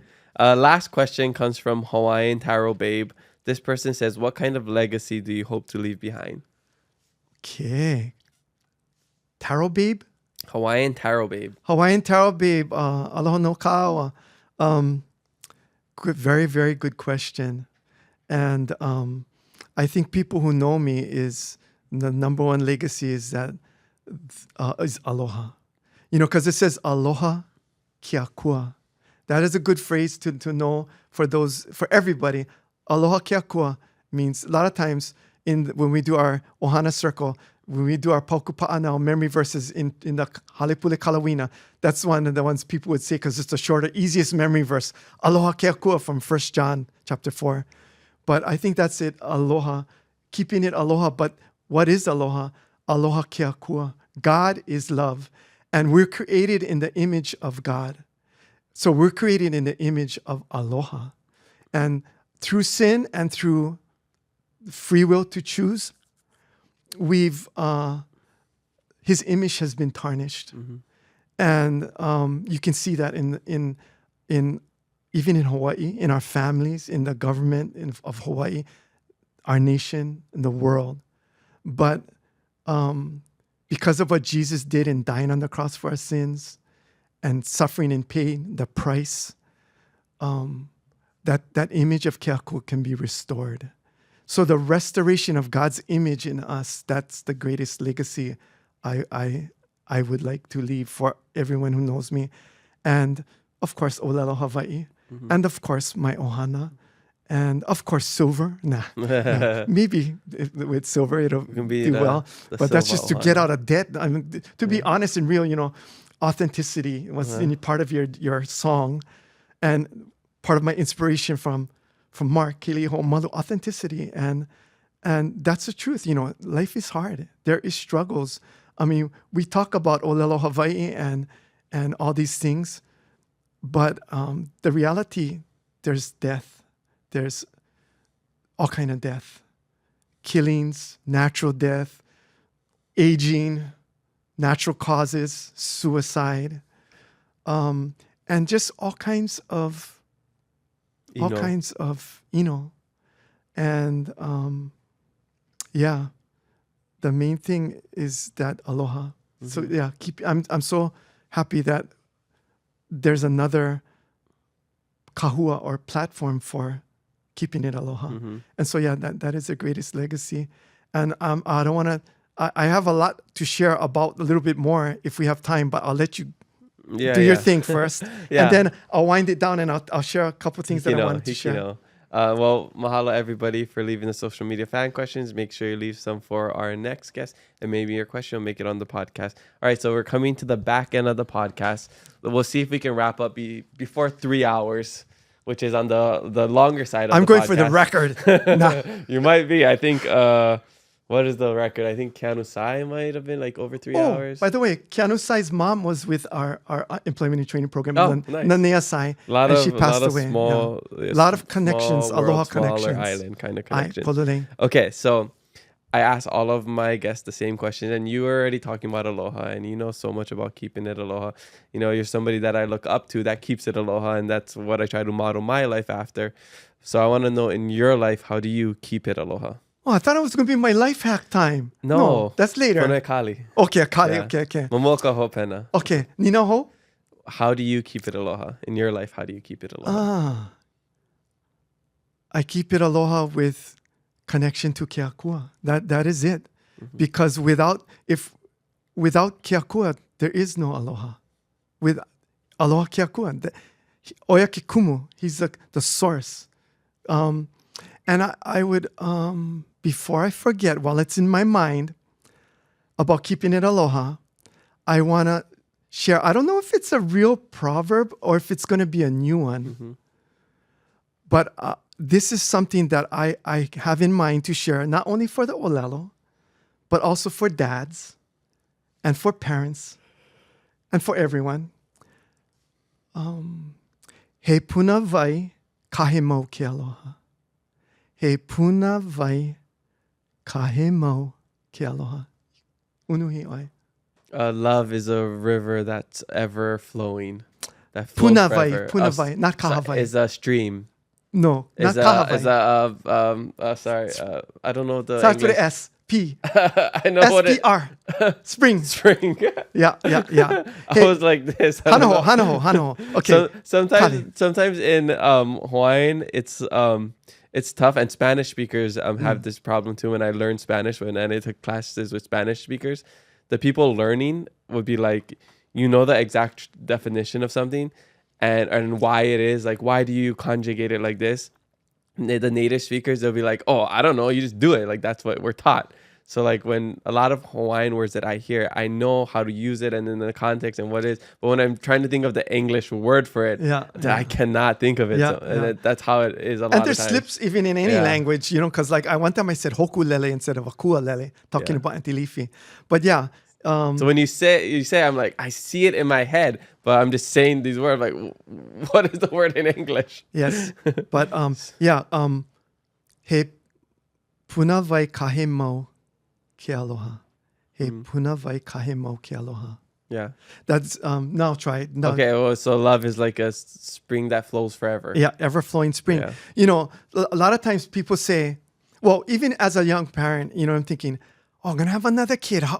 It's hard just with one, and how can I give them the same love, you know? And a lot of times people, like, there's this saying, I love you with what? I love you with... all my heart? All my heart. It's true, but not true. If all your heart, if this punavai, if it isn't a punavai, it's a local vai. A local vai is like there's no flow into it. It's just like a pond, a local vai, a swimming pool or a pond. You take all that and once it's gone, it's gone. But with a punavai, it's always filled anew and fresh. And as a young parent, I kind of wondered about that as when I had, Micah's such an awesome kid. She's such an awesome child. How can I have another child? And then you're corrected and Kamako's more awesome. But anyway, you know, seriously though, but thinking when you have another child and another child and another child and one good friend and another good friend, he punavai ke aloha, he punavai kahe mau ke aloha. It's ke aloha, that's how I keep it. Aloha is by keeping the spring. The spring, oftentimes something happens. And this just came to me. Sometimes springs become stagnant. They get clogged. I remember with Uncle Kelvin guys walking up. Shout out to the Kanes who saved me literally my life, and also I learned a lot about Miley from my brother Kelvin Kane and Mahealani and the ʻohana Keanu. But we were hiking up. I think it's Humu'ula side. And with this other guy who's familiar with the area, and they were saying that on the way up the trail, he was saying this to Ohi Maile, to pick Maile, that this was a spring before, but it's not a spring any longer. Maybe it was a spring, but you know, springs, even driving down to ALU LIKE past the jail, there's a river that flows there, and oftentimes it gets covered up, and I think it chokes off the flow and it gets plugged. But every now and again, it gets cleaned up. That if you know where a spring was, if you were to clean it up, that would be so exciting to see it flow again. And I think that's how I would keep it aloha, is keeping that flow clean. Jesus washed the disciples' feet, and they said, no, you're not going to wash my feet. He said, you have no part with me if you wash my feet. It's a cultural thing. But you know what? It's just like with our faith, we need to get it renewed. Daily we need to wash, because in this world we pick up sin. Things come to clog that connection with the source, the kumu aloha. And we need to go to him. To mihi is another word. Mihi, forgiveness, repent. Mihi, kalamai kiakua. So I think that repentance, daily repentance in connection with him, helps keep that flow open so that we can have that mihi and correction with each other and that aloha. Makai. So he punavai kahe mau ke aloha. Ahe ku'upunavai kaui kaleva, he akela. Ku'upunavai kaui kaleva. That's Kamaka up in the coconut tree, shaking the coconut. That's a little nane. No, that's ku'upunavai kaui kaleva, my water spring up in the heavens, which is the new. Yeah, the new. Because it gets, the punavai, it gets fed from the earth and the vai, and it goes up into that punavai. Yep. Okay, so I have other questions, but instead of me asking questions, I'm just going to let you say whatever you want to say, because I know you have other things to say, and then we'll start wrapping up. No, you can do what questions you have. No, just kikai. I know ya. Just Viki. Well, makaho pena ni na. Hiki no. Hiki kali. Okay. Hiki a oike. Hiki. Kau make. Okay. Going back to that main thing in the legacy question and understanding in Keakua. I wanted. I'm probably going to jump to the life hack, or you want me to save it? Okay. Let me ask this question, and then we'll go to the life hack, and then, all right. So before we get into your life hack, because that's like makaho pena, what do you hope people take away from this episode? The legacy question, what I shared. You know, Okay. that the connection with the kumu, right? You know, and I think of the story that people know in the parable. Well, not parable. It's a real interaction of Jesus with the woman at the well, and then he says, "There's a well that if you drink from it, you won't. It's always flowing. You won't have to come here again and again." And she goes, "Oh, tell me about that." And he goes, "Whoever drinks of the water of this well will thirst again. But whoever drinks of the water that I shall give him shall never thirst, but it'll be within him as a well of living water springing up to everlasting life."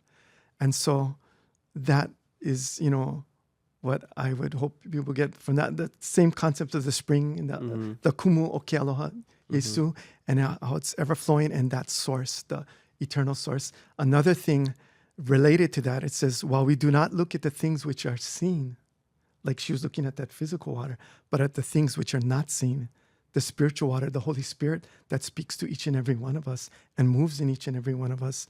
Sometimes it deflects off of each and every one of us at times. But the things which are, while we do not look at the things which are seen, but the things which are not seen, for the things which are seen are temporary, but the things which are not seen are eternal. Yeah. Now it's making me think about how springs and how it's ever flowing, and sometimes they get clogged when people say, you know, there's no aloha anymore, and like, where's the aloha? I think there's always aloha. There's always a spring of aloha. It's just sometimes it gets clogged or blocked or unseen. But it's there and it's eternal.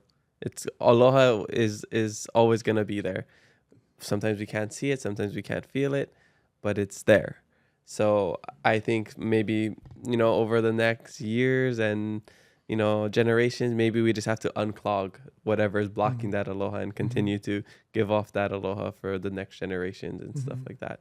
Okay, so before we start to truly wrap up, not like staying by at a party and it takes like 30 minutes waiting to in wrap line up. to pay for at the grocery store. I mean, I know that's hard to, like, I try to leave somewhere and it's like, okay, bye. And then like there's so many people blocking the entrance and you're like, you end up taking like 45 minutes just to say bye. And then somebody you said bye to earlier comes and they're like, I thought you was leaving early. Like, I'm trying to. Okay. So before that, what is your life hack? My life hack is, I've been waiting for this. If you need to clean your yard, call Micah, not Kamaka. I'm okay with that. I'm fine with that. Call it. I don't got time for that. I'm busy. There's a lot of life hacks. There's a lot, but just for conciseness and try and stay on track, although it is going to be a little bit discussing, it's having peace of ka maluhi o keakua, the peace of God. And I'll share what I shared with the FCA, Fellowship Christian Athletes Group. And I don't know if they appreciate it or if anyone did. And through the podcast, you know, some are hit and miss, some relate better with It depends. Yeah, whoever, It's whoever. just like we talk about passion in language. Yeah. If I'm not interested in learning German, I'm not going to be interested in somebody talking about German. Yeah. You know? So maybe it's for somebody out there. But there's always somebody who will appreciate it. Okay, thank you. Good. I hope somebody even if catches it's this. just 2 viewers that are still watching. Yes. Even if it's just me. Yeah, even if it's you and Auntie watching this after. But okay, I shared this with the gang at Hilo High School. It starts with a scripture in Isaiah 46:10. It says, I am the Lord thy God, declaring the end from the beginning and from ancient times, the things not yet done, saying, I will do all my pleasure.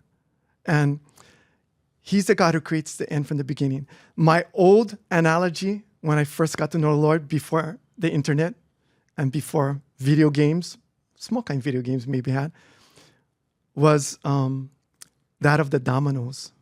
Like I used to wonder, and people say, "Oh, God created that. God created you." And says, "Oh, God didn't create me. My mom and dad created me. God created it. How did God create that cup?" You know. So my analogy with that scripture, what I believe the Lord showed me, is that like the dominoes, and I don't know if you've ever seen it. You can probably find it online. They do all these intricate things, and sometimes it can go like half an hour, 45 minutes. Yeah, there's a name for it.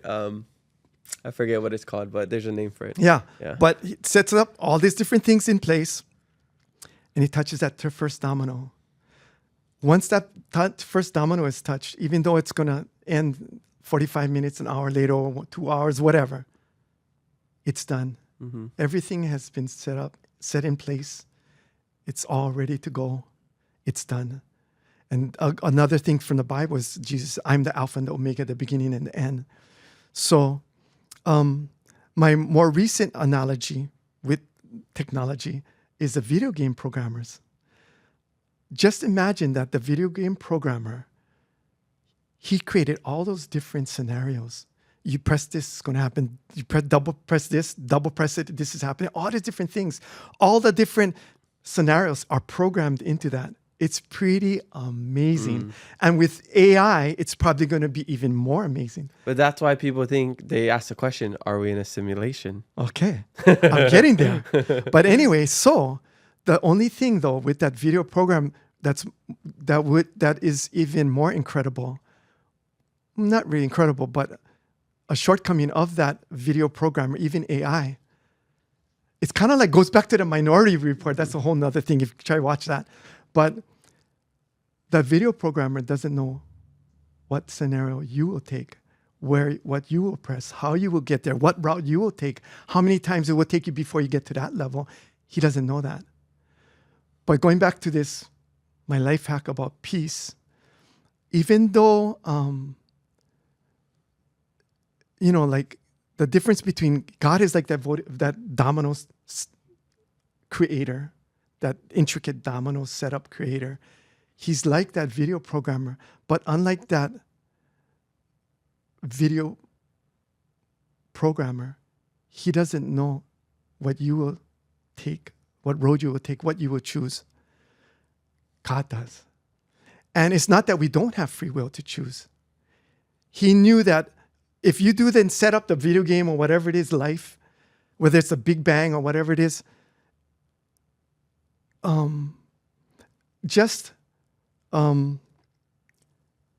without free will, it would be difficult. But with free will, it's the intricacy of all the potential outcomes and scenarios. It's mind-boggling. Pohakalai. Pohakalai. I don't know if Ekolo and Keao, if that's correct, but that's one that we came up through our I think I said it. Pohakalai, our burst, blow the mind. But yeah, it's amazing to think that he knew all the scenarios. And what gives me peace is this, that he ran all the scenarios without free will. Yeah, but that's not aloha. Aloha keakua. Give him free will. He gave free will. It's the level of difficulty is astronomical. But I really believe that, we can say aloha keakua, God is love, God is good. Yeah, God is good. We can yell it. But when you think about it, if you look in the world, you look in our lives, you look at the evil and the pilau stuff, the darkness, hard to see that God is good. Yeah. But what gives me, helps me get through things, and this goes back to a lot of questions about perseverance, getting through, is that God, I have a complete confidence that God wouldn't have touched that first domino. He wouldn't have set off creation if he didn't first run all the scenarios and know what was the best, absolute best possible outcome. And if you say, oh, well, maybe I'm not chosen, maybe he didn't have that for me. If you're hearing this, there must be a reason for that. He had it in his scenario. And he is good. If we think, oh, that's a good idea that all these people should be saved. If it's a good idea for us, don't you think it's more so a good idea for him? Now, with sin and all those other things, there's a lot of controversy and politics and everything. But through all of that, politics, controversy, good and evil, all these things.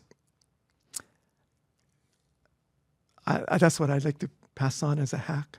Know that even in the hardest times, when there's a death of a loved one, when we are going, that somehow it's the absolute best possible scenario because God is good. Okay, amen. Amen. All right, so we have our last Fast Fave 5 questions, and then we'll end the podcast with a little pack rip, okay? So, rapid fire answers, okay? So, puna no meka viki viki. Okay? Favorite childhood snack? Favorite childhood snack, lihimoe. And actually, with milk, I used to drink them. I used to have it with milk. Milk? Because it makes it sweeter when you have. I used to like lihimoe and milk. Okay, so you had some strange ones. Well, I heard you say some from your podcast. Challenge where I try lihimoe with different things like every day for like 30 days. So maybe I'll add milk to that. Okay, favorite guilty pleasure? Didn't drink the milk. Guilty pleasure. Unfortunately, scrolling on social media. I thought you were gonna say like ice cream because I got a sweet tooth because you have. I have a sweet tooth too. Yes, Yeah. a guilty pleasure is also sweets, but especially as I get older, I have to more so limit. Yeah. Well, that's fine. You can keep scrolling on social media because my dad likes every single story of mine and how to post. So mahalo no kela. Okay. And I share it. Yeah, mahalo. Yeah. He shares all the podcasts. Mahalo nui loa no kela. Okay. Favorite hobby? Favorite hobby. It's kind of a answer for that, and kind of a life hack, and kind of what also I want people to get is lifelong fitness. That's something that one good thing I remember from my stepdad, Richard Dias, besides that he actually taught me, the first one, to teach us the Lord's Prayer. We used to repeat it, kneel down. We had bunk beds, me and Brian guys. Oh, Catholic. That's right. Yeah, and we used to say the Lord's Prayer. But he also taught me how to do push-ups. I could do push-ups. I could do 20 pull-ups when I was before he died when I was 9. So it was before then. Wow. So I was only small. And I do have to credit him and thank him and the Diaz legacy for him teaching me the pule and also fitness. So that's one thing that was always really important to me. So I've always done push-ups and sit-ups, pull-ups and stuff. I cannot do so much now because my elbow is like a thing. But anyway, I'm hoping that P90, the extra one that you can you can spot. I'm hoping that'll help a little bit with that, so I can still do it, but kind of eha. Yeah, eha is sore. Not eha for eha sore. There's a P90 plus, the plus model for this thing. I got one for my dad. I didn't include it in the giveaway because I spent a little bit too much on Pokemon cards the last month, so I can't afford to give you guys the P90 Plus. I'm sorry, but maybe in a couple months down the line after some sponsors come in. So yeah, but pray for some sponsors, and then I'll get the giveaways would be better. Yes, we pray. Put it ke olo olo Yesu. Okay, but that is another one. Is things. I think especially as you get older, when you doing things that you always have done, it really helps with your therapy and relaxing. So because of that, fitness is something I've always done. And they actually even had a physical fitness contest with the Army would sponsor. And I won as a senior, the high scoring senior, because the underclassmen was on Lanai. They had an awesome team. But anyway, I was always into that, and I actually won and got an award from our school, Maunalua High School, for physical fitness. And fitness has always been really important to me. And so even if it's just doing air squats in the bathroom, at work, push-ups, dumbbells, if I have some little dumbbells, going on the P90 while doing some emails or whatever. You're not supposed to use your phone when you're on the P90. No, and not my phone. on the it's plastic keys, right? Oh, so I think it's okay. So anyway, fitness. That's what I do for. Yeah, I mean, it makes me feel. And like I said, I was trying to say earlier, is that when you have something that you do that you've always done, and you're struggling with age, whether it's knitting or drawing, or I think it connects us. Like you always drew as a kid, maybe, and so I think drawing and those kind of things, it helps people connect, feel alive, And for me, that's what working out does. Whether it's going for a run, although not as far and fast, doing something in between on my breaks at work, or working out with Brad in the morning before we go to our early morning group at Starbucks where I see Pila and Kawanoi with Kahu Evan and the gang there. That's what, yeah. That's how you stay young. That's how I mean, yeah, if you guys didn't do the math of the podcast, my dad is 60. Yeah. You said you don't like math. See, I have to give him the answer. 66. 66 years old, guys. And 66. he looks in better shape than me. He's double my age. Okay. Next one. Favorite Hawaiian word? Now, you're not saying the most used word. If it would be kalamai and lava. But favorite Hawaiian word is aloha. Aloha. Yeah. Aloha, yeah. We'll keep it aloha. Okay. And then last one for Mahino Lalo Hawai'i. Favorite olelo no eau. Makahana kaike. Or pauku. Well, I'm going to do this, okay? Yeah. I'm going to finish like this. Are we good? Yeah. Okay, We're just coming up to the Okay. end. I'm going to do there's this. probably like 5 people watching at this point. So do whatever you want. Yeah. Yeah. Okay. Okay, so what was the question again? Favorite olelo no eau, Okay. or I guess pauku pa'anao. Okay, I said makahana kaike. But although it wasn't meant to be my opening that I'd like, because I couldn't find my wig and teeth, and I also had glasses on. I guess I can put the glasses on. I'll do a little bit Hawaiian lesson that I wanted to share. Okay. But you gotta imagine me with bushy hair, like bullet Okay. and the teeth. Okay? Yeah, we don't have something that can act. I said, how's it, son? I just wanted to share with your audience how you can improve your olelo. Now, with olelo Hawaii, get a lot of vowels. The key to olelo Hawaii is you gotta move your vowels.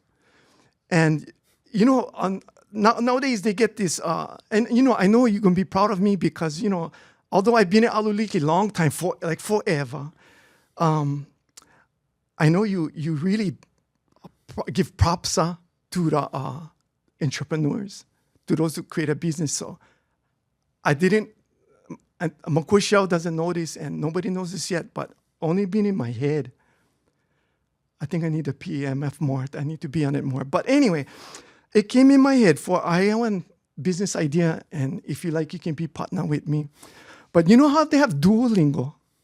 And I have this other thing. Like I said, the key to Hawaiian is moving your vowels. So I was going to create this app, and actually it's a more high-tech than an app. And I got a little timeout break. I didn't even say this kind of word in our regular life. God really helped me with language, and I barely even say do, shit, or crap. That's probably the first time he heard me say it. Okay, now back. Time out. Okay, pause recess. Okay. But anyway, it's more high-tech than one app. It's called one crap. So, you know how they have Duolingo? This crap is Duolingo. And I've been in contact trying to set it up. You know how they have Google Play and the App Store? And I was going to make you proud. If you be partner with me, we're going to create one crap store.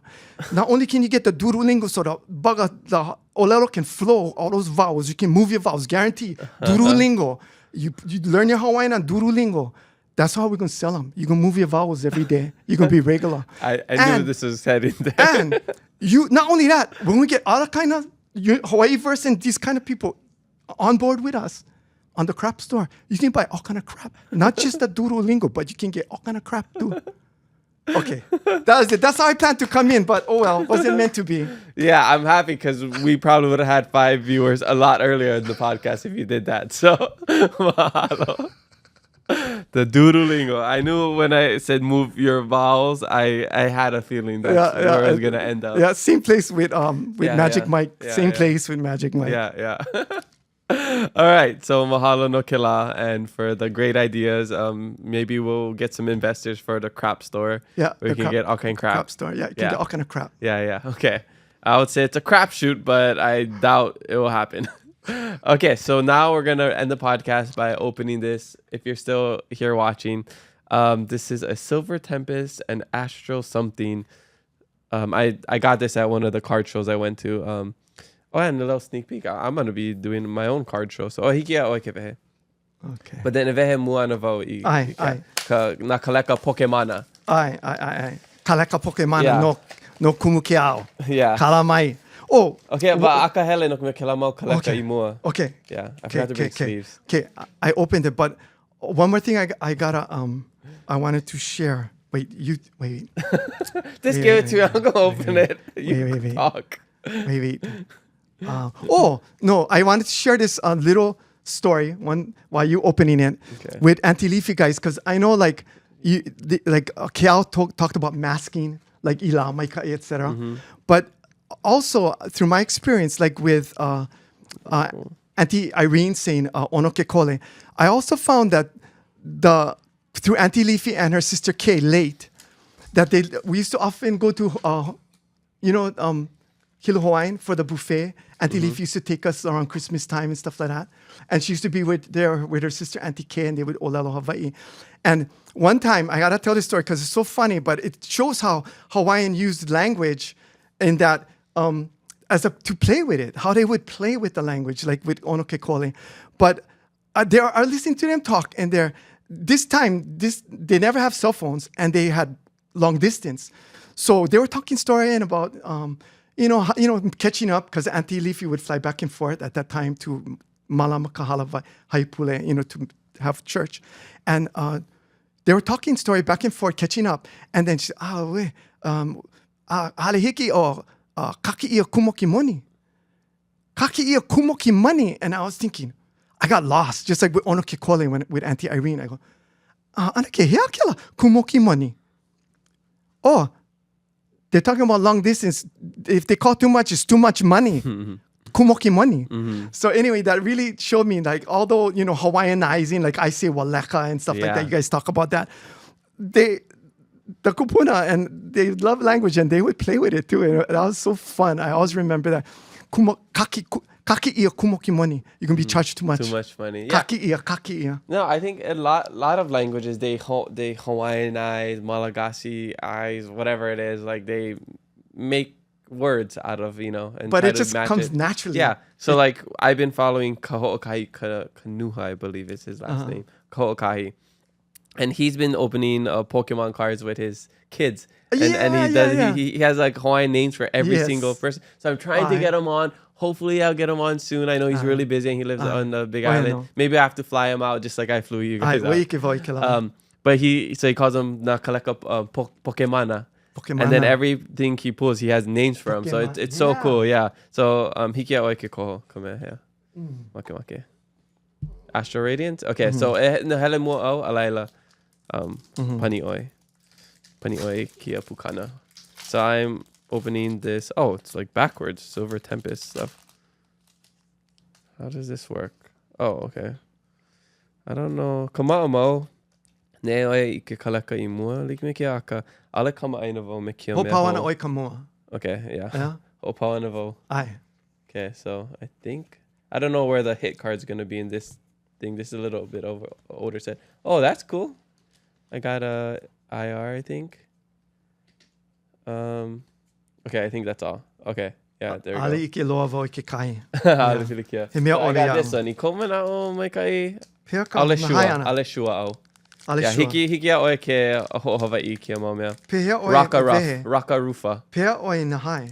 Ivaina. Ivaina mani. Like me Kono ke e ine. vehe li no lai lo ke puka. No, mana au e lua. Ai. Like me kia. Ina malama ia like me kia. Ai. Huki au like me kia. Ai, a ka pone hukia. Pea ka ho. No, alaila. E malama I komua. No, komua. malama Ai, komua. e like me kia la. Ai. Kala mai. Oh my gosh. Homaka oi. Okay. Homaka oi na'u. Okay, e like me kia. Na. Homaka is to start. Ike? Ai, Malami ike vau. a vehe ia kai puka. Oh, ike vau. No laila. Me ke ia name. O ka hoa o ka Me ke mea ia nui. ne. Ai, makahana ka ike. Ai, makahana ka ike. Makahana ka ike. Kalano. Alaila. Vehe. Ai. Okay, ike vau. Okay, a laila vehe. Mahalo ia oi. Vehe. Okay. A laila e ho'o huli I lalo. And then he mo I ke la kaleka I hope. Ke ia? Yeah, just koma maka Kapai ia aku. kapai aku. Alaila. A laila hokai pakahi. Ai, hele ting ke la. No, e ho'o mau. Koma nao ke la ka mea mai kai. A o he mea. Ah. Au he mea mai Au he kai. mai Yeah. kai Aka kia mea. I komo Wala. na ano mai kai. Yeah, Yeah. oh my kai. All right, so that's we just opened up some kaleka Pokemon, some Pokemon cards. Yeah. In Aloha Hawaii. While you were doing that, I was thinking, I was reflecting on what you said, that it was blowing your mind when you got older and realized I'm not Hawaiian. Kabaku, it just happened to him. Oh, really? Yeah. My Our nephew, yeah. his nephew, Kavehilani's son. He just came to the conclusion. He was like, he was talking with Cheryl about that. He was blowing his Like, mind. Papi's not Hawaiian? It just happened. It just happened to Kabaku. Well, it happens to the best of us. Well, mahalo, Dad. No kia wa. Mahalo nui Lo ihiloa. Thank you so much no. for. I think you got the record. Hey. This guy, I'm sorry to Jordan Yeah. or whoever's editing Yeah. this. I'm so kalamai, sorry. kalamai. I'm so sorry. Yeah, that's the word for the day. That's why I mihi said alako. my favorite Hawaiian word. If it's the most used, it's kalamai.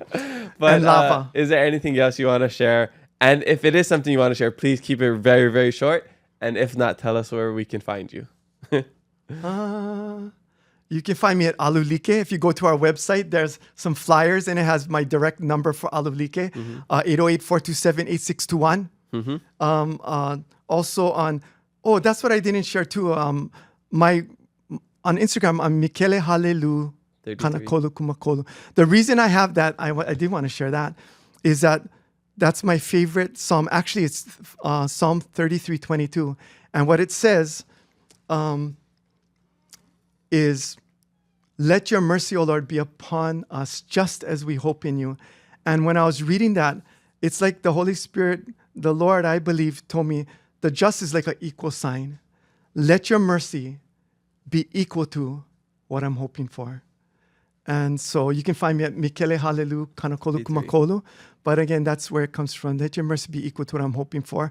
But I also will share this. You cannot hope that you won't get caught for doing something naughty, or you can't, you know what I mean? It's with good stuff. Everything got to go in line. So equally, let what I'm hoping for be equal to your mercy, Lord. Your mercy be equal to that. But good stuff, not bad stuff. Yeah. Well, go check out. He posts a lot of scriptures, silver, and keep it low podcast Offensive stuff. material. Offensive material. So When it comes to controversial if you want to material. go see offensive material, go follow him. Yeah. Nah. For some. All right.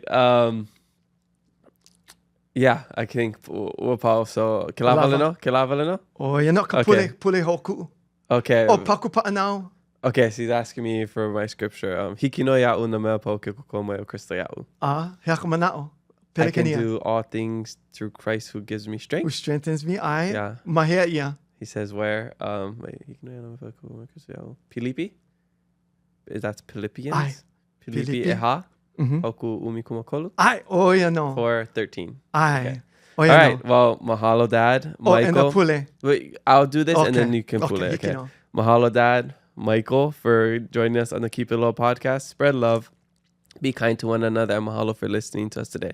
We have new episodes every Thursday, so make sure you follow us and leave a review. I'm your host, Kamaka. And remember to always keep it aloha. E pule. Pule. Pule kako. E Yehova hemalele kia kua kamakua ko kako haku aloha Yesu Christo. Aloha nui no mako ya oe. We just love you, Father. Alevoe unuhi ana. I'm not going to unuhi everything because ike oe kia kua. alepono. And kapoe a pau e ho'olohe ana. The ones who are listening, mo popo oi ku'una au. Aeno oi pa'a me oi. No laila kia kua. Mahala e oi no ke awa. E hana ka mea i olelo ia no ka paipai ana. No ka pomai ka iane ka poe a pau e ho'olohe ana. Mahalo ia oi no ku keiki nei. Ho pomai ka i maui ke a podcast, Keep It Aloha. A me ka poe a pau i hele mai no ka ho'ike ana ka pilina. A me ka na mea kupono no kako. Ke paulele ni no mako ia oi. No ka holomua ana ka olelo Hawaii. I like pu no i me ka leo Hawaii. I hui a pilipono hoa aku ke ia mau mea ilua I hokai mea. No ka pono o ko kako la hui. And like me ka mea I kakao ia maka paipala. Ke kaila a puni ko noho ali'i. Oia no na la hui a pau, mina olelo a pau. Ke aloha nui ne mako ia oi. Hopo me ka inoha ia Tutu Dias. Ka poe kupuna a pau. Ana ke Irene. Na kupuna, ka poe eha, ka poe kaumaha. Ho'ona ia lako. Hopo me ka ia lako. Ho'ahau ole. And malam pono ia lako. Ka maluhi a ko maluhi a maluno mako pakaia pau maka inoa Yesu Christo. Amen. Amen. I'll see you guys next time.